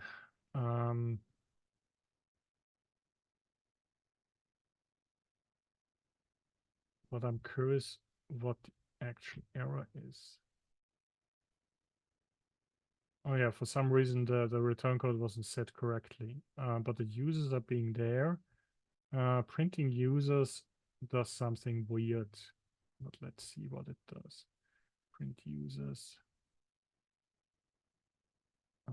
If a statement.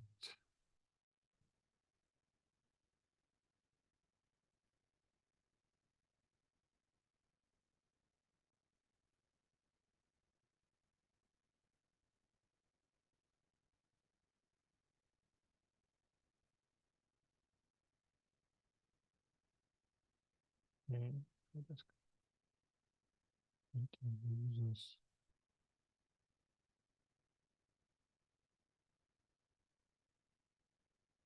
Let's run it. Create a backtrace. Null pointer. Okay. Let's go up.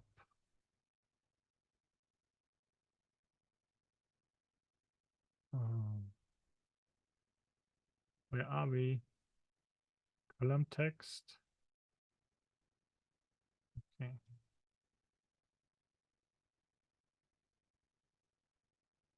Basic string allocator. Something with string. Okay, for some reason there's an uninitialized string.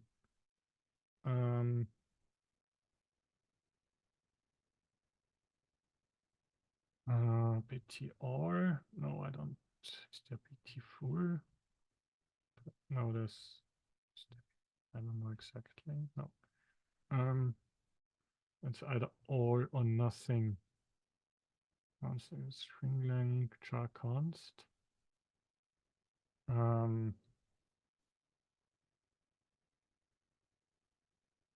There's no. This is an optimized source code. We should probably how to build a debug build using CMake to have some more context on the debug symbols to debug here. But I would assume SQLite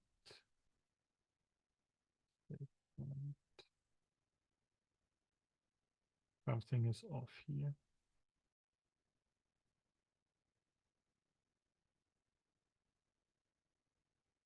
I can set that. I can also override that. Oh yeah, I remember that. So this is great. Let's get out of here.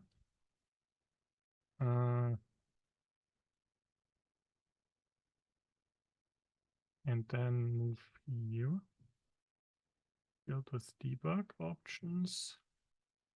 And build it again. Oops. This one. And run it again with lldb. Run it. Okay, this doesn't help much. But at least I can see print users. Down. Up. Start rates. And this is C++. I don't like. Okay, we have a null pointer here.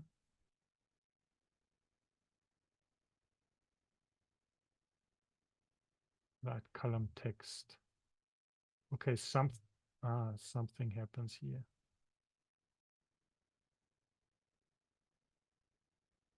User.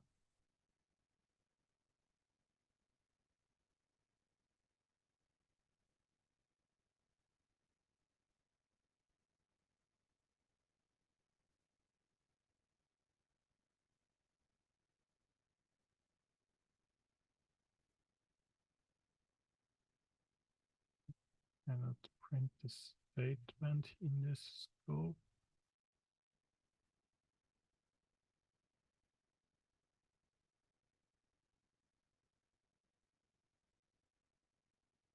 Where am I currently?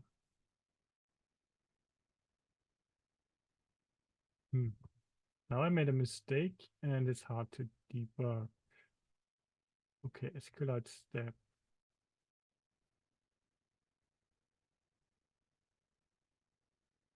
So the statement at point 1 isn't returning what I'm expecting it to. I'm preparing the statement.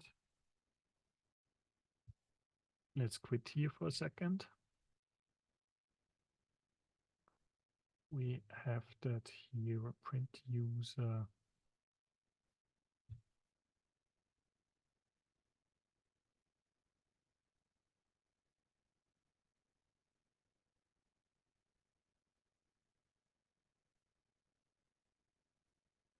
Let's make a simple version and see.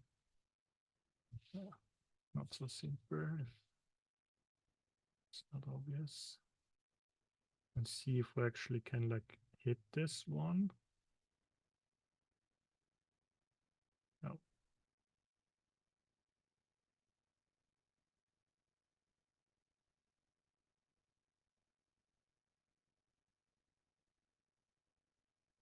So something is off with, what does this function do? Prepared statement, pz tail.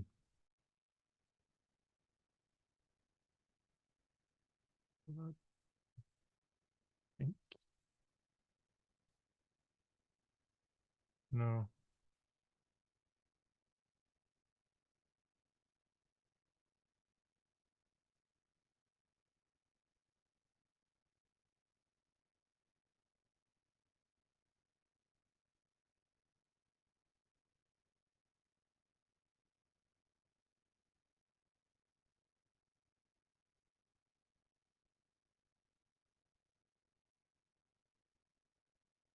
Hmm.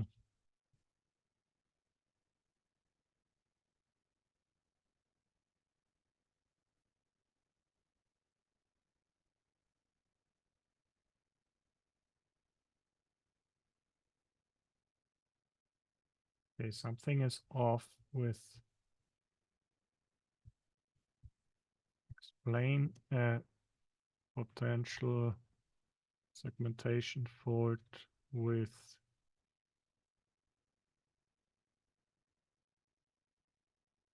I'm not sure what's going on here, but it looks a little suspicious.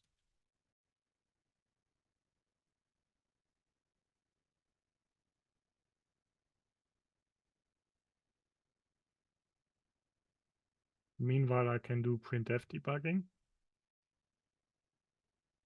Okay.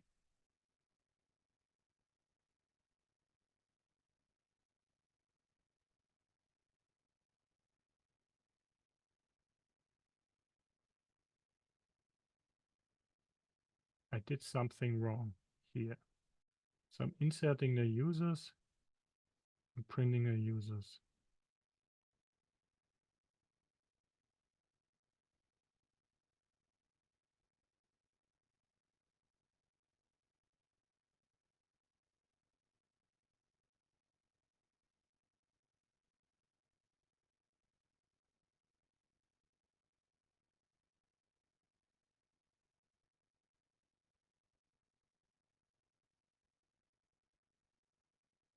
SQL string is malformed and fails internally. This could result in a null statement, which could then crush the developer. So printing users. That's an amazing session to create a segfault which needs to be debugged after refactoring. This reminds me of my daily life 10 years ago. Print users. The SQL statement is a generic one. Doesn't have to be prepared.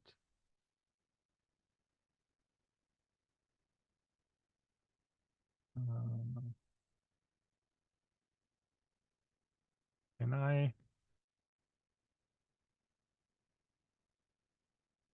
Is there a way to?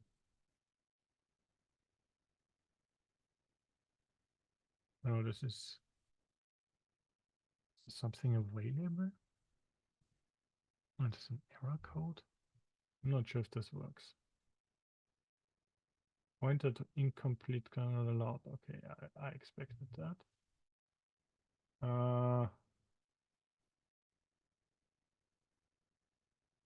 This fails because there is no conversion to string, I guess. Oh, actually, it does something. It prints an address. Okay. So it is initialized. But for some reason, the SQL string is malformed. How is that malformed?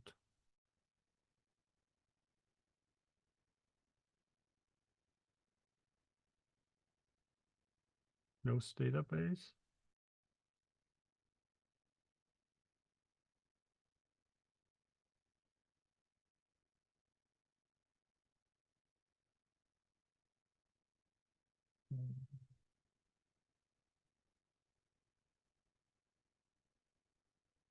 So this one shouldn't be necessary except for these things.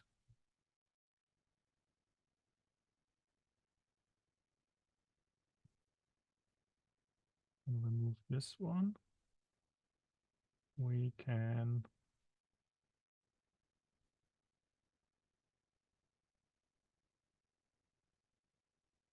so we've opened the connection.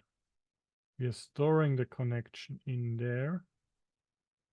So we can create a table, we can insert users, but we cannot print them.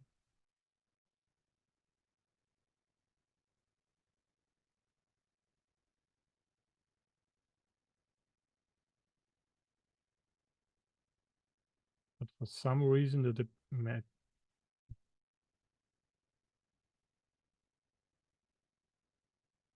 should we open that again? Not sure if that makes sense. And try.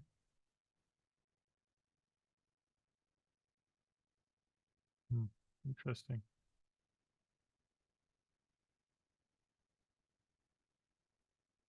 No such table users.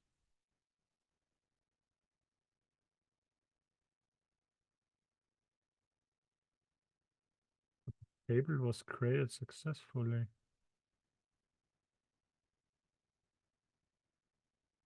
Maybe the table wasn't created successfully.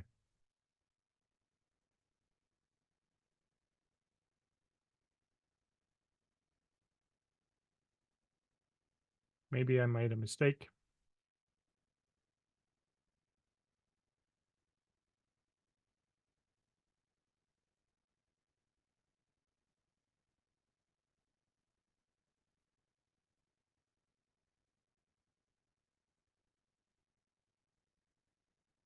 I also should create a function which returns and cleans up.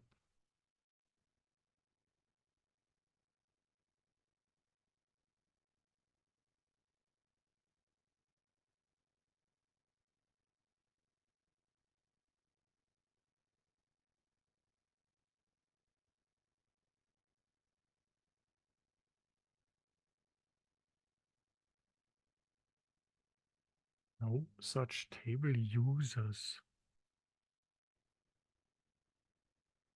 Now I'm a little confused. Can I copy that? This worked previously, except for modifying the S3 database.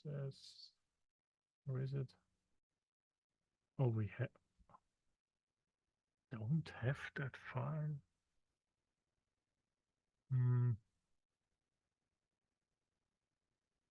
It thinks it can create the database.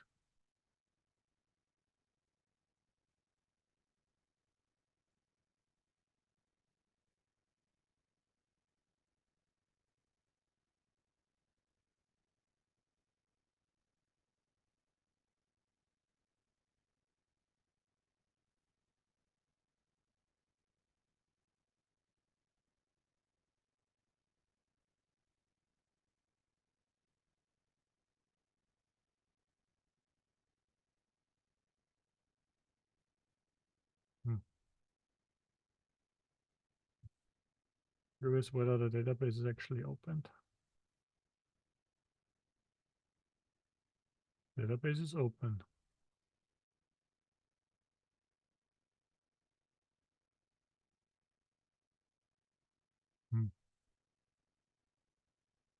No such table users. Okay, for some reason, the database handle is not stored properly. And I think in order to avoid that,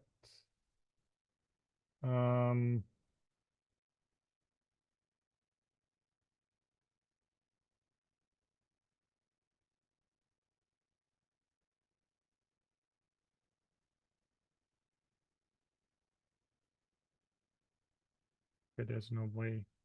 It needs the database handle being passed and stored in there.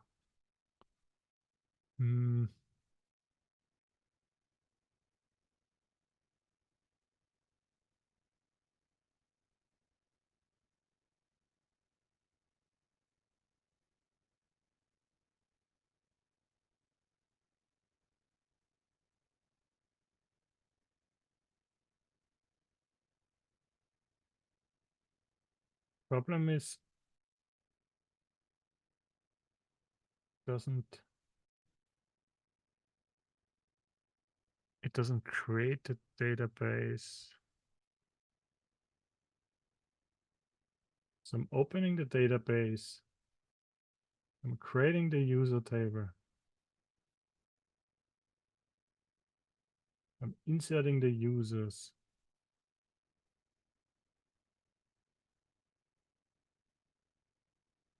To be honest, I can just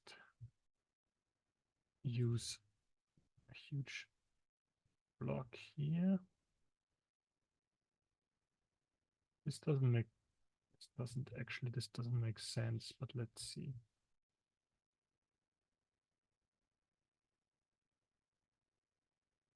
Okay.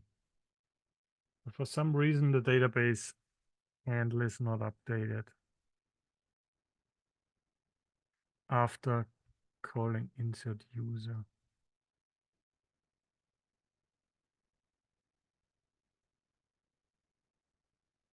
And the problem is highly likely that we're passing a const reference to the database function and not. I think this is the problem.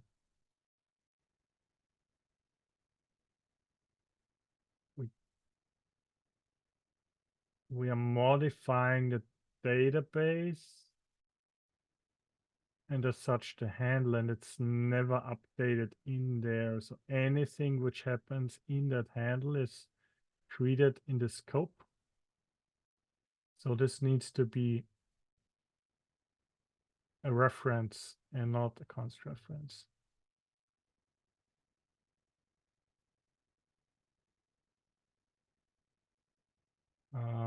Or we could also use like a pointer like it was done before. I think this was the reason actually for using a pointer. I just didn't think of this. And we also need to fix the header.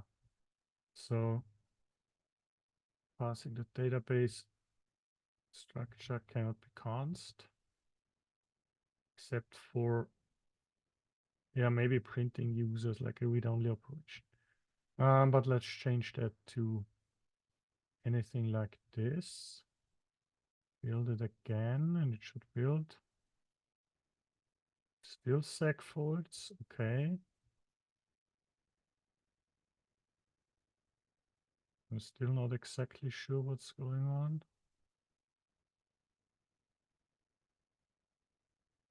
Let's try this. If I open my own database and paste that in, show create table users.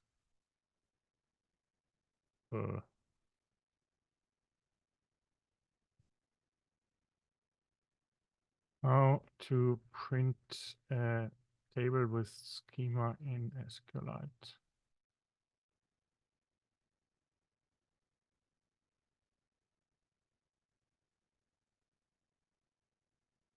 This is the wrong information with the primary key.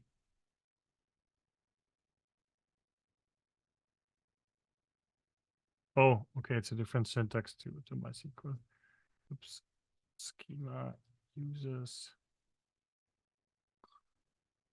any integer primary key auto increment name text, email text.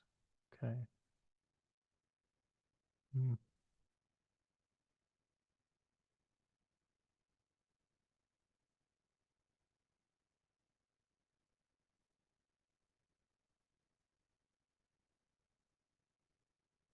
For the provided code sample, it should be, it kind of knows what I'm trying to do at the moment. Or I've selected this one. Okay. Create table if not exists. So this works, but it doesn't have to be a prepared statement.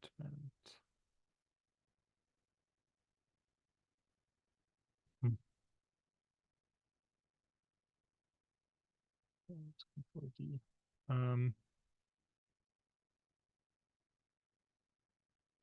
So I have the table. I have the users inserted. And something is off with the insert user function, I guess.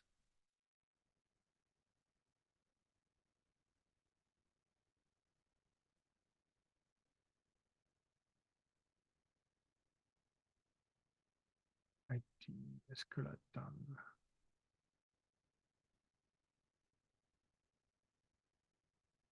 The ID of the new user is ID. We're printing this.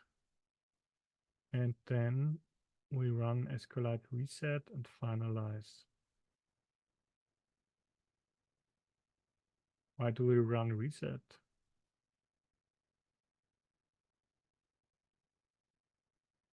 But it shouldn't make a difference here. Finalize statement.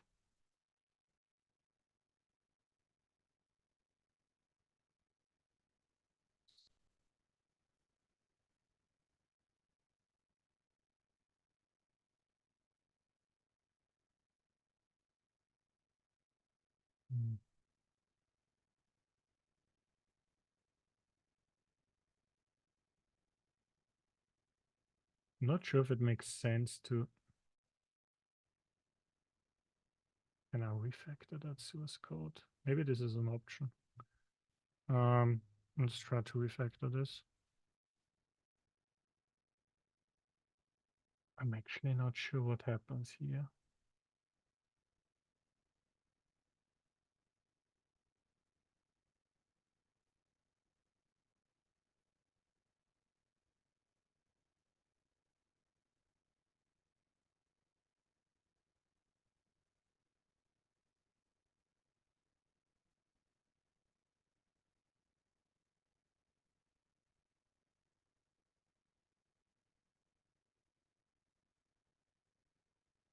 Okay.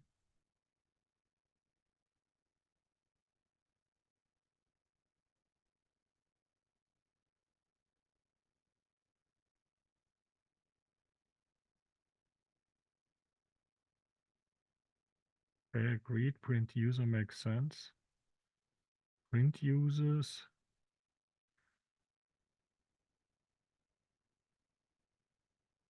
Prepare statement.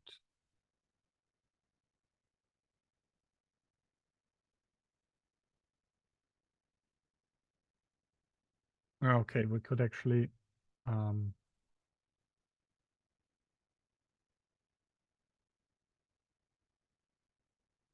wrap that.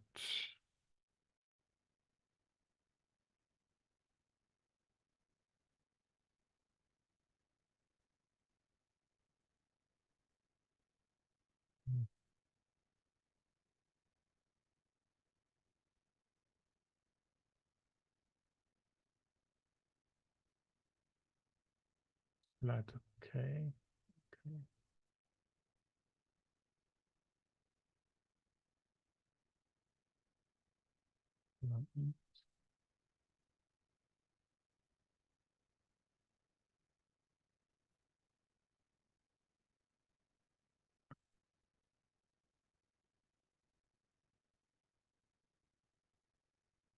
takes the DB parameter, it takes the SQL statement as a C character, it takes the bytes, the prepared statement preparation, and this is something pz tail. What is that? Pointer to unused portion of CSQL. Okay.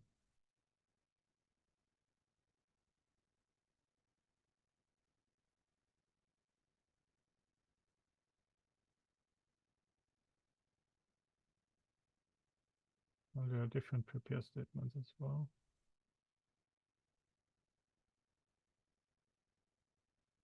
Interesting.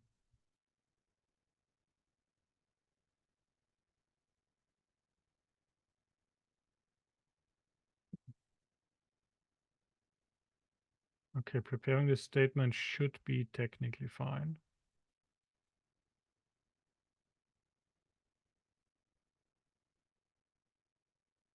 Let's just remove that. Now I don't want to print that. I want to throw an exception.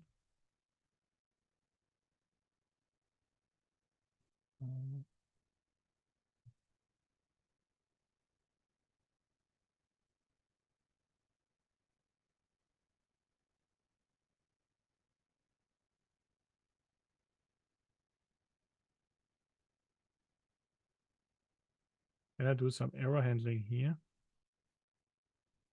Okay, this is something. Yeah, this is me debugging.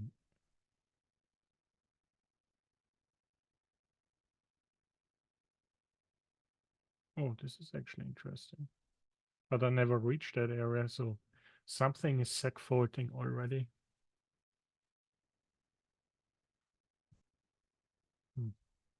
No.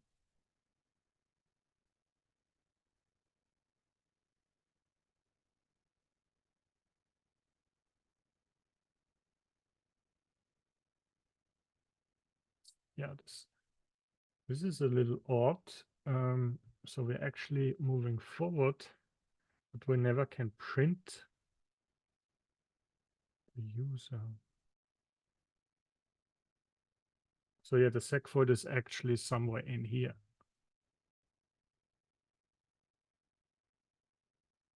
What does this return? Const answer char.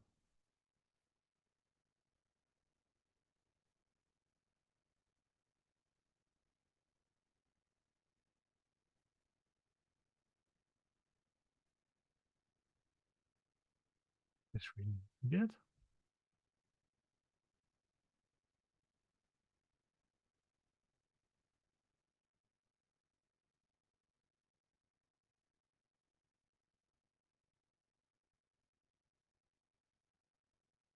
Yeah, it's needed, but I don't like the cast. Um, um,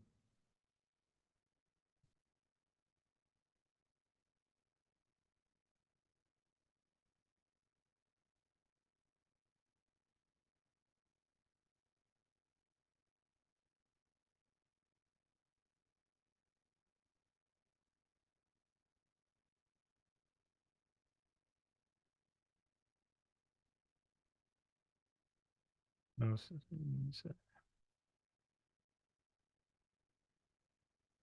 no, it's also not what I want.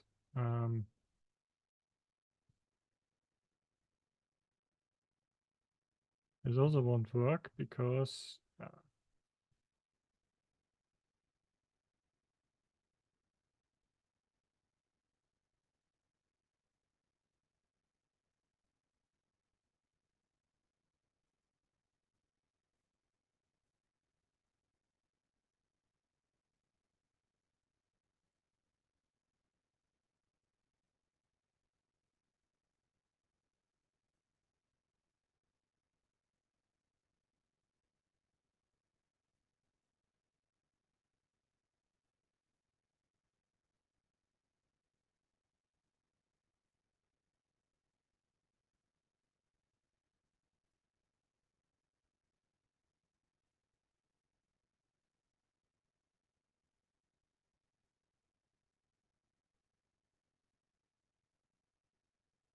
Okay, static cast was actually correct, but I still need to.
Hmm.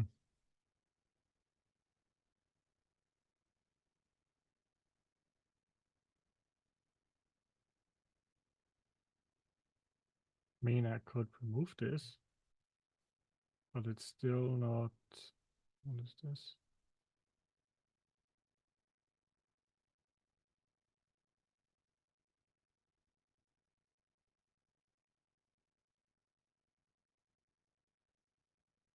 So I think something is going on here.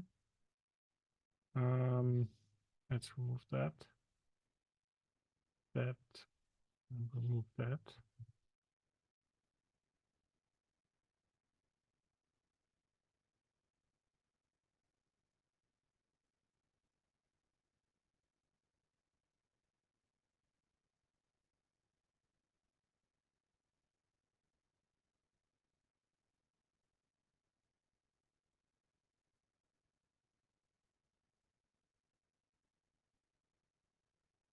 Yeah, it's definitely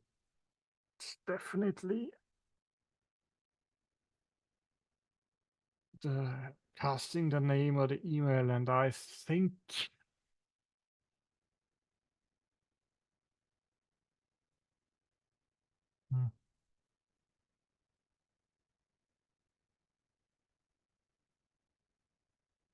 I'm not super happy with the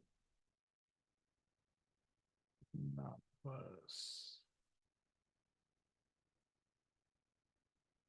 So what I will be doing here is, and I'm also not super amazed by the select all.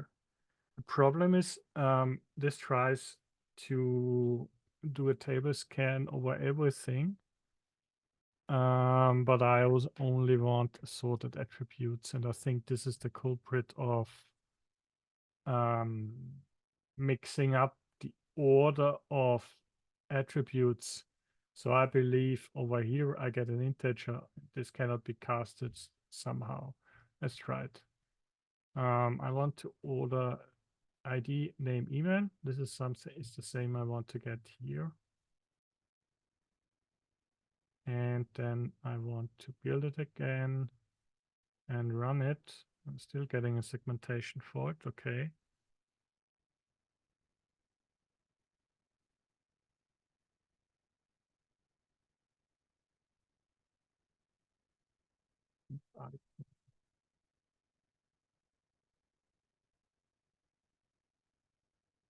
Okay.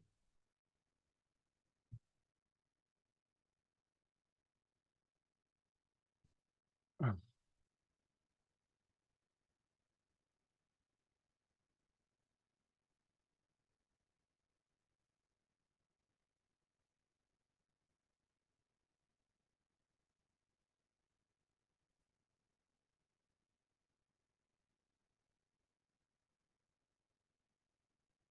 Okay, this gets removed.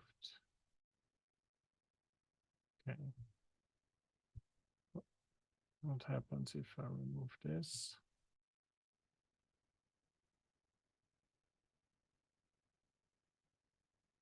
Okay, the segfault happens because of some data for the name.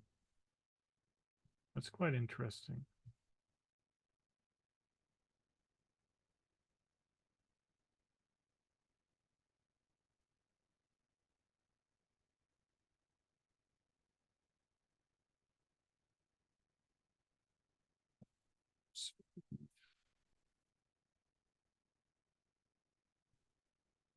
debug. Oh, this is the column count, which is 3. That makes sense. The name segfault.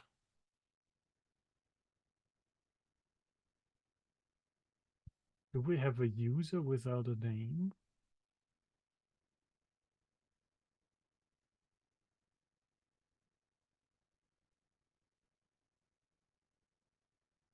I think we have a user without a name. Or maybe not.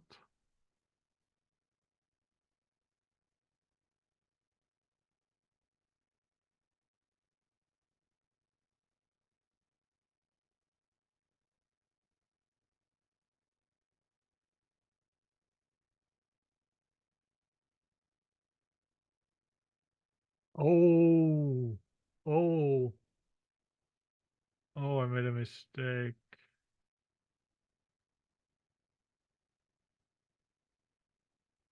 Yeah, the great thing I did was with inserting the user to delete the first binding statements and remove that. Now I'm binding the name onto the email address and the email address onto nothing. So this one is essentially empty because I'm not binding it. So in the database I'm creating, the name is always empty. I can fix that by adding a constraint to the database. And I also I need to fix that here. How to ensure that a database attribute is not empty. Constraint. This wasn't the best idea. Essentially, it's an off by 1 error. So the fix is easy to go like this, but I also want to see whether it's possible to create a database which tells me about this error. And I do know, yeah, not null. So if I create the schema and say, when the name or the email address is not null, please throw an error on insert. So this is actually a better fix. I mean, the other thing also needs to be fixed, but this needs to be added to the schema so that we don't debug for an hour why it doesn't work. So this is actually a really great learning curve. Text not null and email text not null. So when I repeat the steps now, and we should add some documentation here. Create a new table if not exists. Auto-increment the ID as primary key. Require name and email to be set to values. This helps to throw a database exception early and avoids missing parameter bindings. This is exactly what I want. So I want to have the database tell me, hey, you're inserting something which is empty, and I didn't expect that. So let's build that, run it. And there we go. This is what I wanted to see. Error inserting new user, not null constraint failed users.name. If I had seen this before, I would have looked into the insert user function immediately. And we have inserted the users. We need to bind the first one and the second one. Maybe let's revert for a short moment and just We have been creating quite a lot of source code.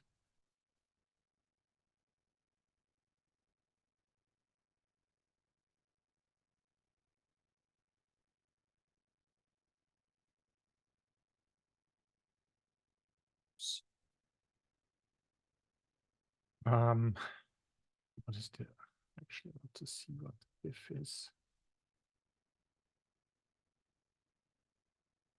Maybe the constraint event didn't make any sense. But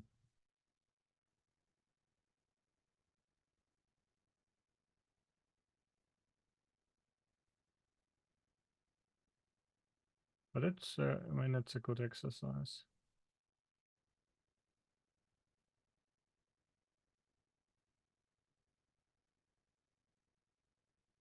Refactor database.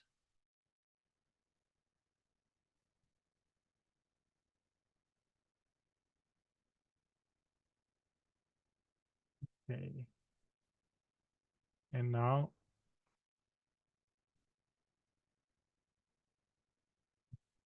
we'll build that. No, we want to build it, not run it.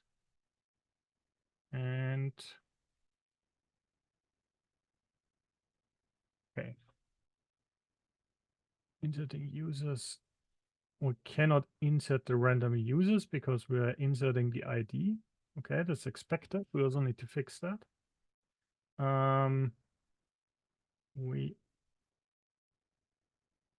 are inserting users. There are some additional things to do here.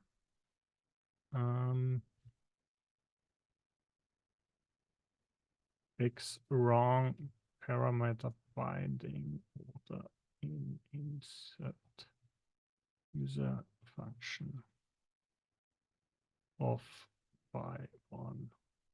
So this is essentially what the fix should be. And the other things we want to be looking into is we want to return the ID, but the source code examples we keep developing here also has some. So this doesn't make sense. We want to delete the user. We want to update the user.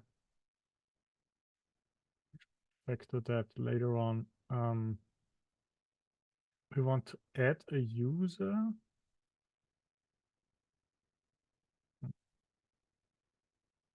Oh yeah, insert user needs to use exceptions because we changed to this. So we're not using the SQLite thingy. We don't want to expose that to the user. And then there's another one. Insert users. I think there is some debug code is left over somewhere. Where's the hello one? Print users. Column count. That's 3. Yeah, that's okay. Let's remove that. And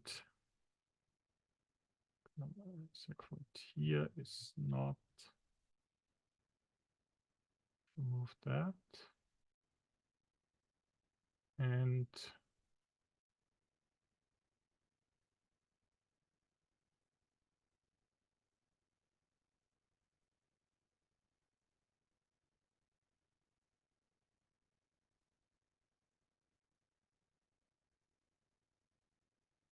int user.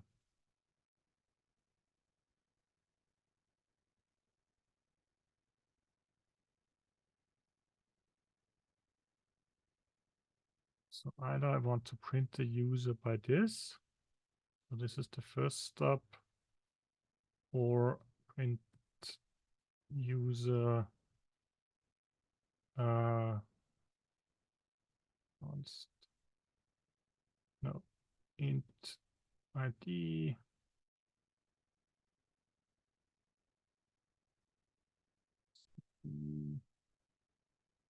string. Can I get any suggestions? Probably not. Name. I get a suggestion.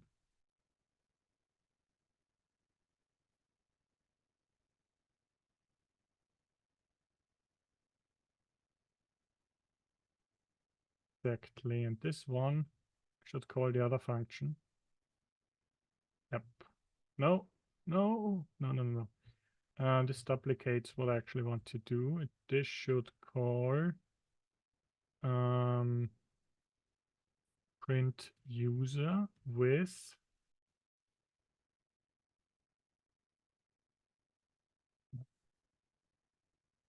user.id, .id user.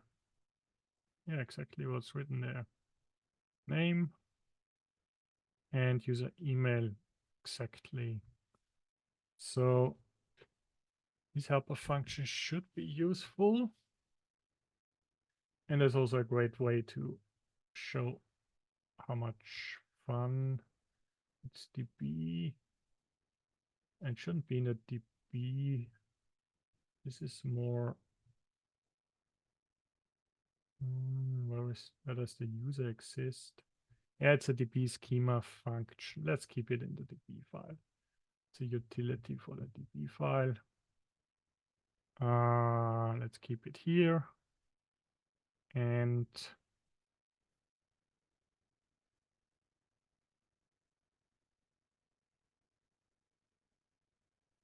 we do have another one, which is int. You recognize it? Yes, you do. It's great. And since we want to keep it organized, let's keep everything around here.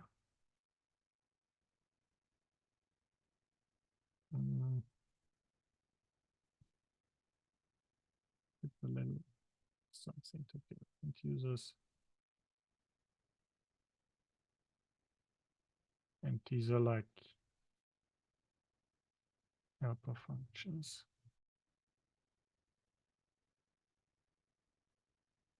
And then we can say within, yeah, let's keep it in the database function. We can just call print user with, yeah, exactly that, with user email and so on. That's a little more readable. This is something we don't need.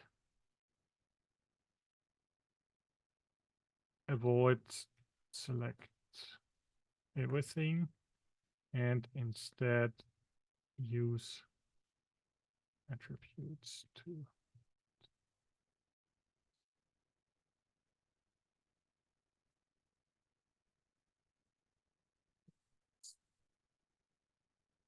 performance issue,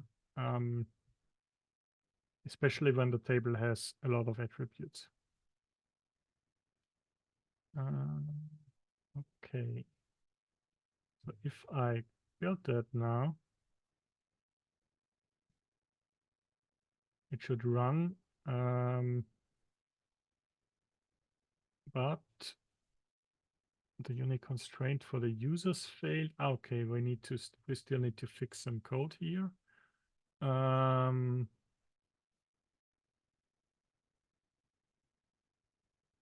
Users. What happens here?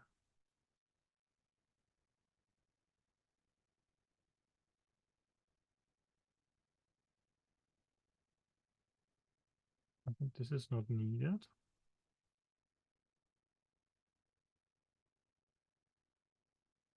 That's a funny way to insert things. Okay, insert users throws a unique constraint error.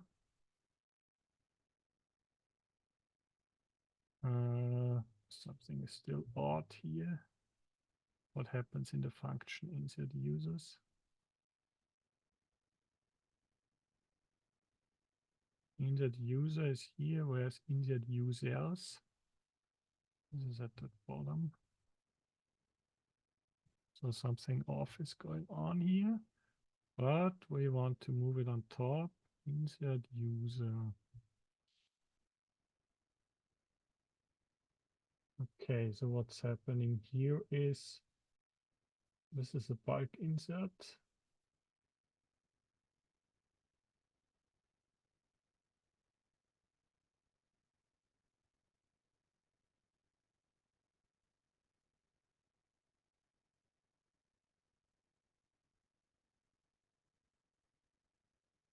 Oh yeah, we're doing, we shouldn't do the same here. I mean, we could call the function above. But let's just fix the constraint here.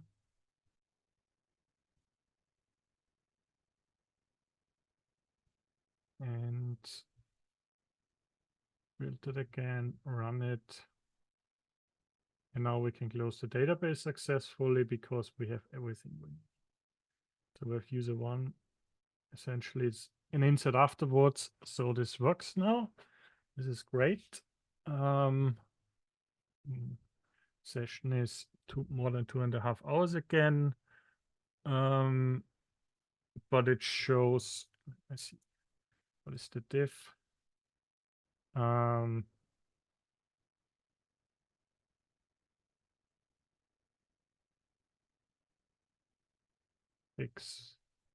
Fix additional off by one error in ins users by function.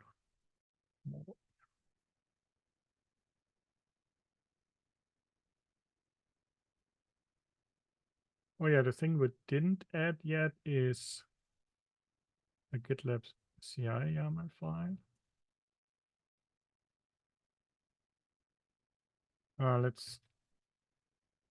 Did I push that? Yes.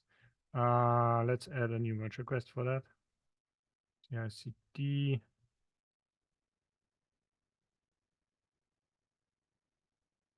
We can test it in a separate merge request, which over here. If I click that, no, it used a different browser window for whatever reason. But I will copy it here, and hit the merge request, and I already can see there's probably an error I made. But the good thing is I can go to build, pipeline editor, switch the branch, and then I get to see that the build failed actually.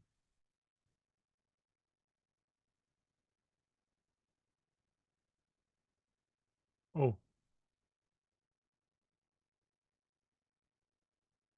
that's interesting. I didn't know that CPP latest doesn't exist. But maybe let's use a different one, and we can also build a custom one ourselves. I'm not sure if Duo Chat knows about this. Please propose a Docker image which includes CMake and GCC for C++ projects in GitLab CI/CD. Maybe I can get a suggestion, but I would probably just use GCC latest or GCC in a specific version.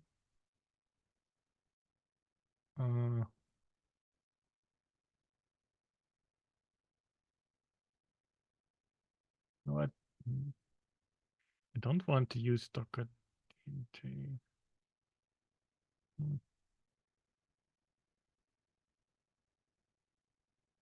No.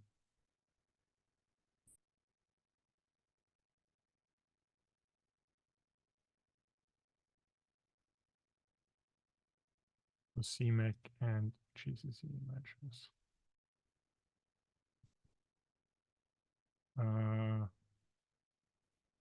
This is one of the areas where like an AI agent or asking something live and enriching the responses would be great. I do remember Docker Hub GCC that there is an official image for the GCC compiler, and I would probably assume that there is something with CMake as well. Maybe, maybe not. But we can also install CMake in there, so that's not an issue. What I want to do is I want to use a slim image.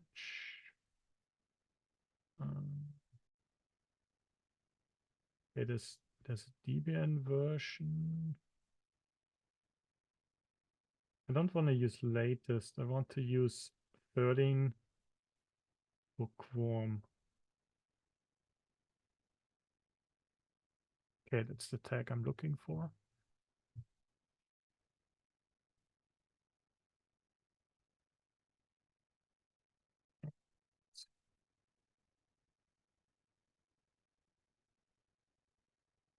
Let's keep that simple. Use a global version, GCC 13 bookworm. And we also need to have build. Okay, we have built. We want to define the stage, which is built.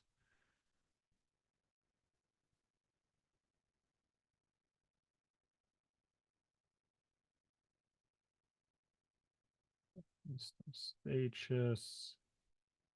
And okay, yeah, that's the cache. And before script should run update and yes, install CMake. I think this should be sufficient to get us where we want to go. We do have some artifacts. I'm not sure if we want to keep the entire build directory. But yeah, let's see about this. Let's remove that one. If we do have tests, okay, let's run this. Still need to add test.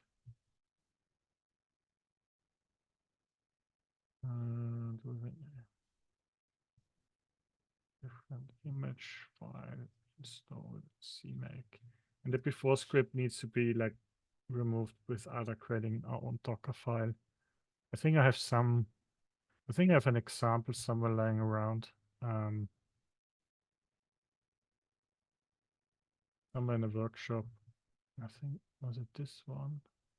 Yeah, it's actually this one. This one has, I think there's a refactor now. Projects. Oh yeah, this one has a Docker file which uses, well, it actually installs libboost as well. So this installs CMake into an existing GCC image, which we can look into it maybe next time to optimize that. For now, I'm pretty much more interested in the pipelines. And failed again.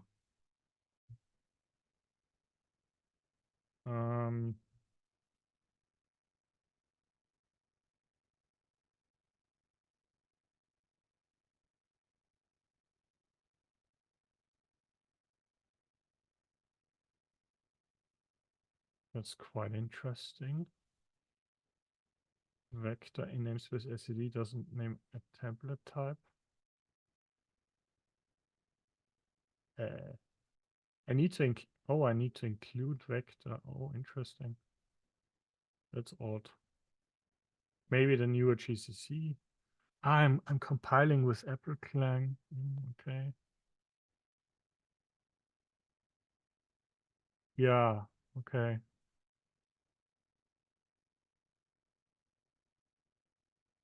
That's interesting. That means that GCC explicitly enforces. I mean, I remember that. No, I need to add that into this one.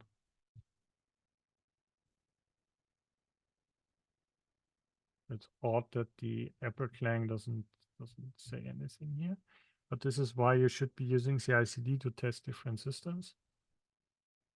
And maybe it's a compiler flag. Could also be the case.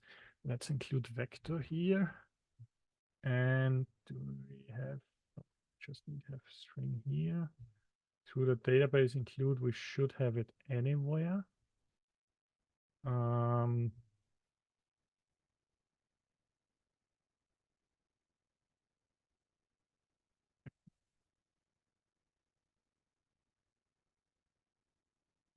Build.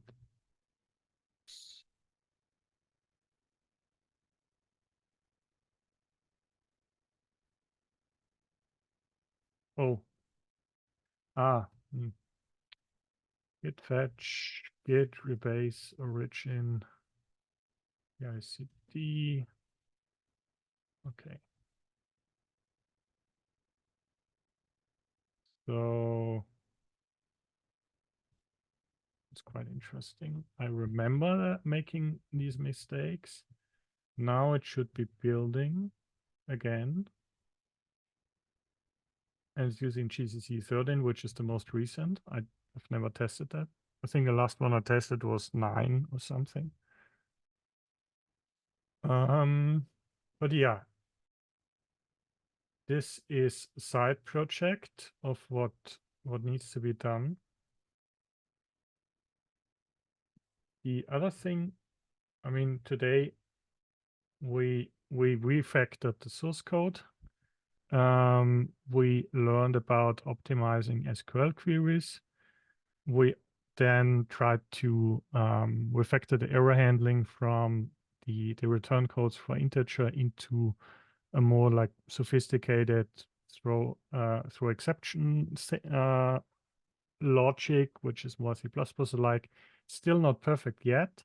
And we also ran into problem debugging an off by one error by using the wrong order for prepared statements and parameter binding, which was quite funny to debug.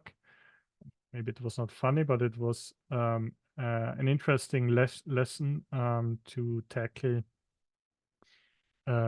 software problems, which everyone has on a daily basis. Like writing feature code is probably 10%, 20% of the time.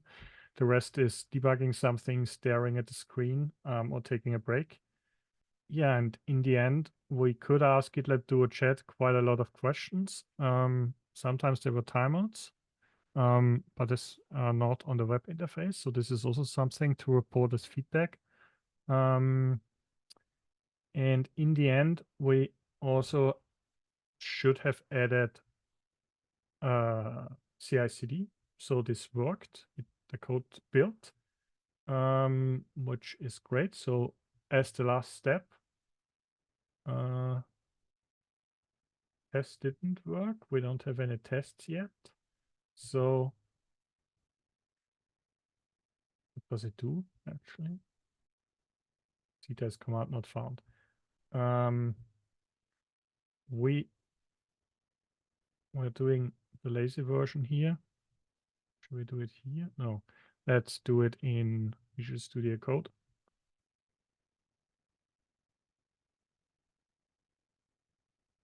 I mean, we could leave them in there, but we don't have them now. And it doesn't make sense to keep placeholders around.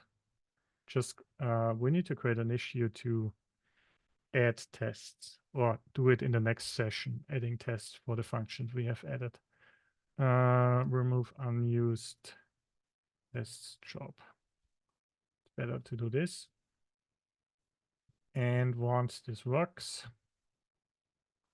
we can set it to merge, hopefully. pipeline is running. Oh, now we can set to auto merge. Yes, we want to set it to auto merge when the pipeline is complete. So in the future, every time we push something, we'll get CI/CD results from that. And depending on how long the build takes, we might also want to optimize that and so on. So there's plenty of things we can do in future sessions. For now, I want to leave it to that and check out the main branch again here, pull the latest changes. So we are on the same stage. I will edit the recording, upload it at timestamps, add all the resources and things we learned today. Thanks for watching, and I hope you have learned some things today, and we will see each other next time. Bye-bye.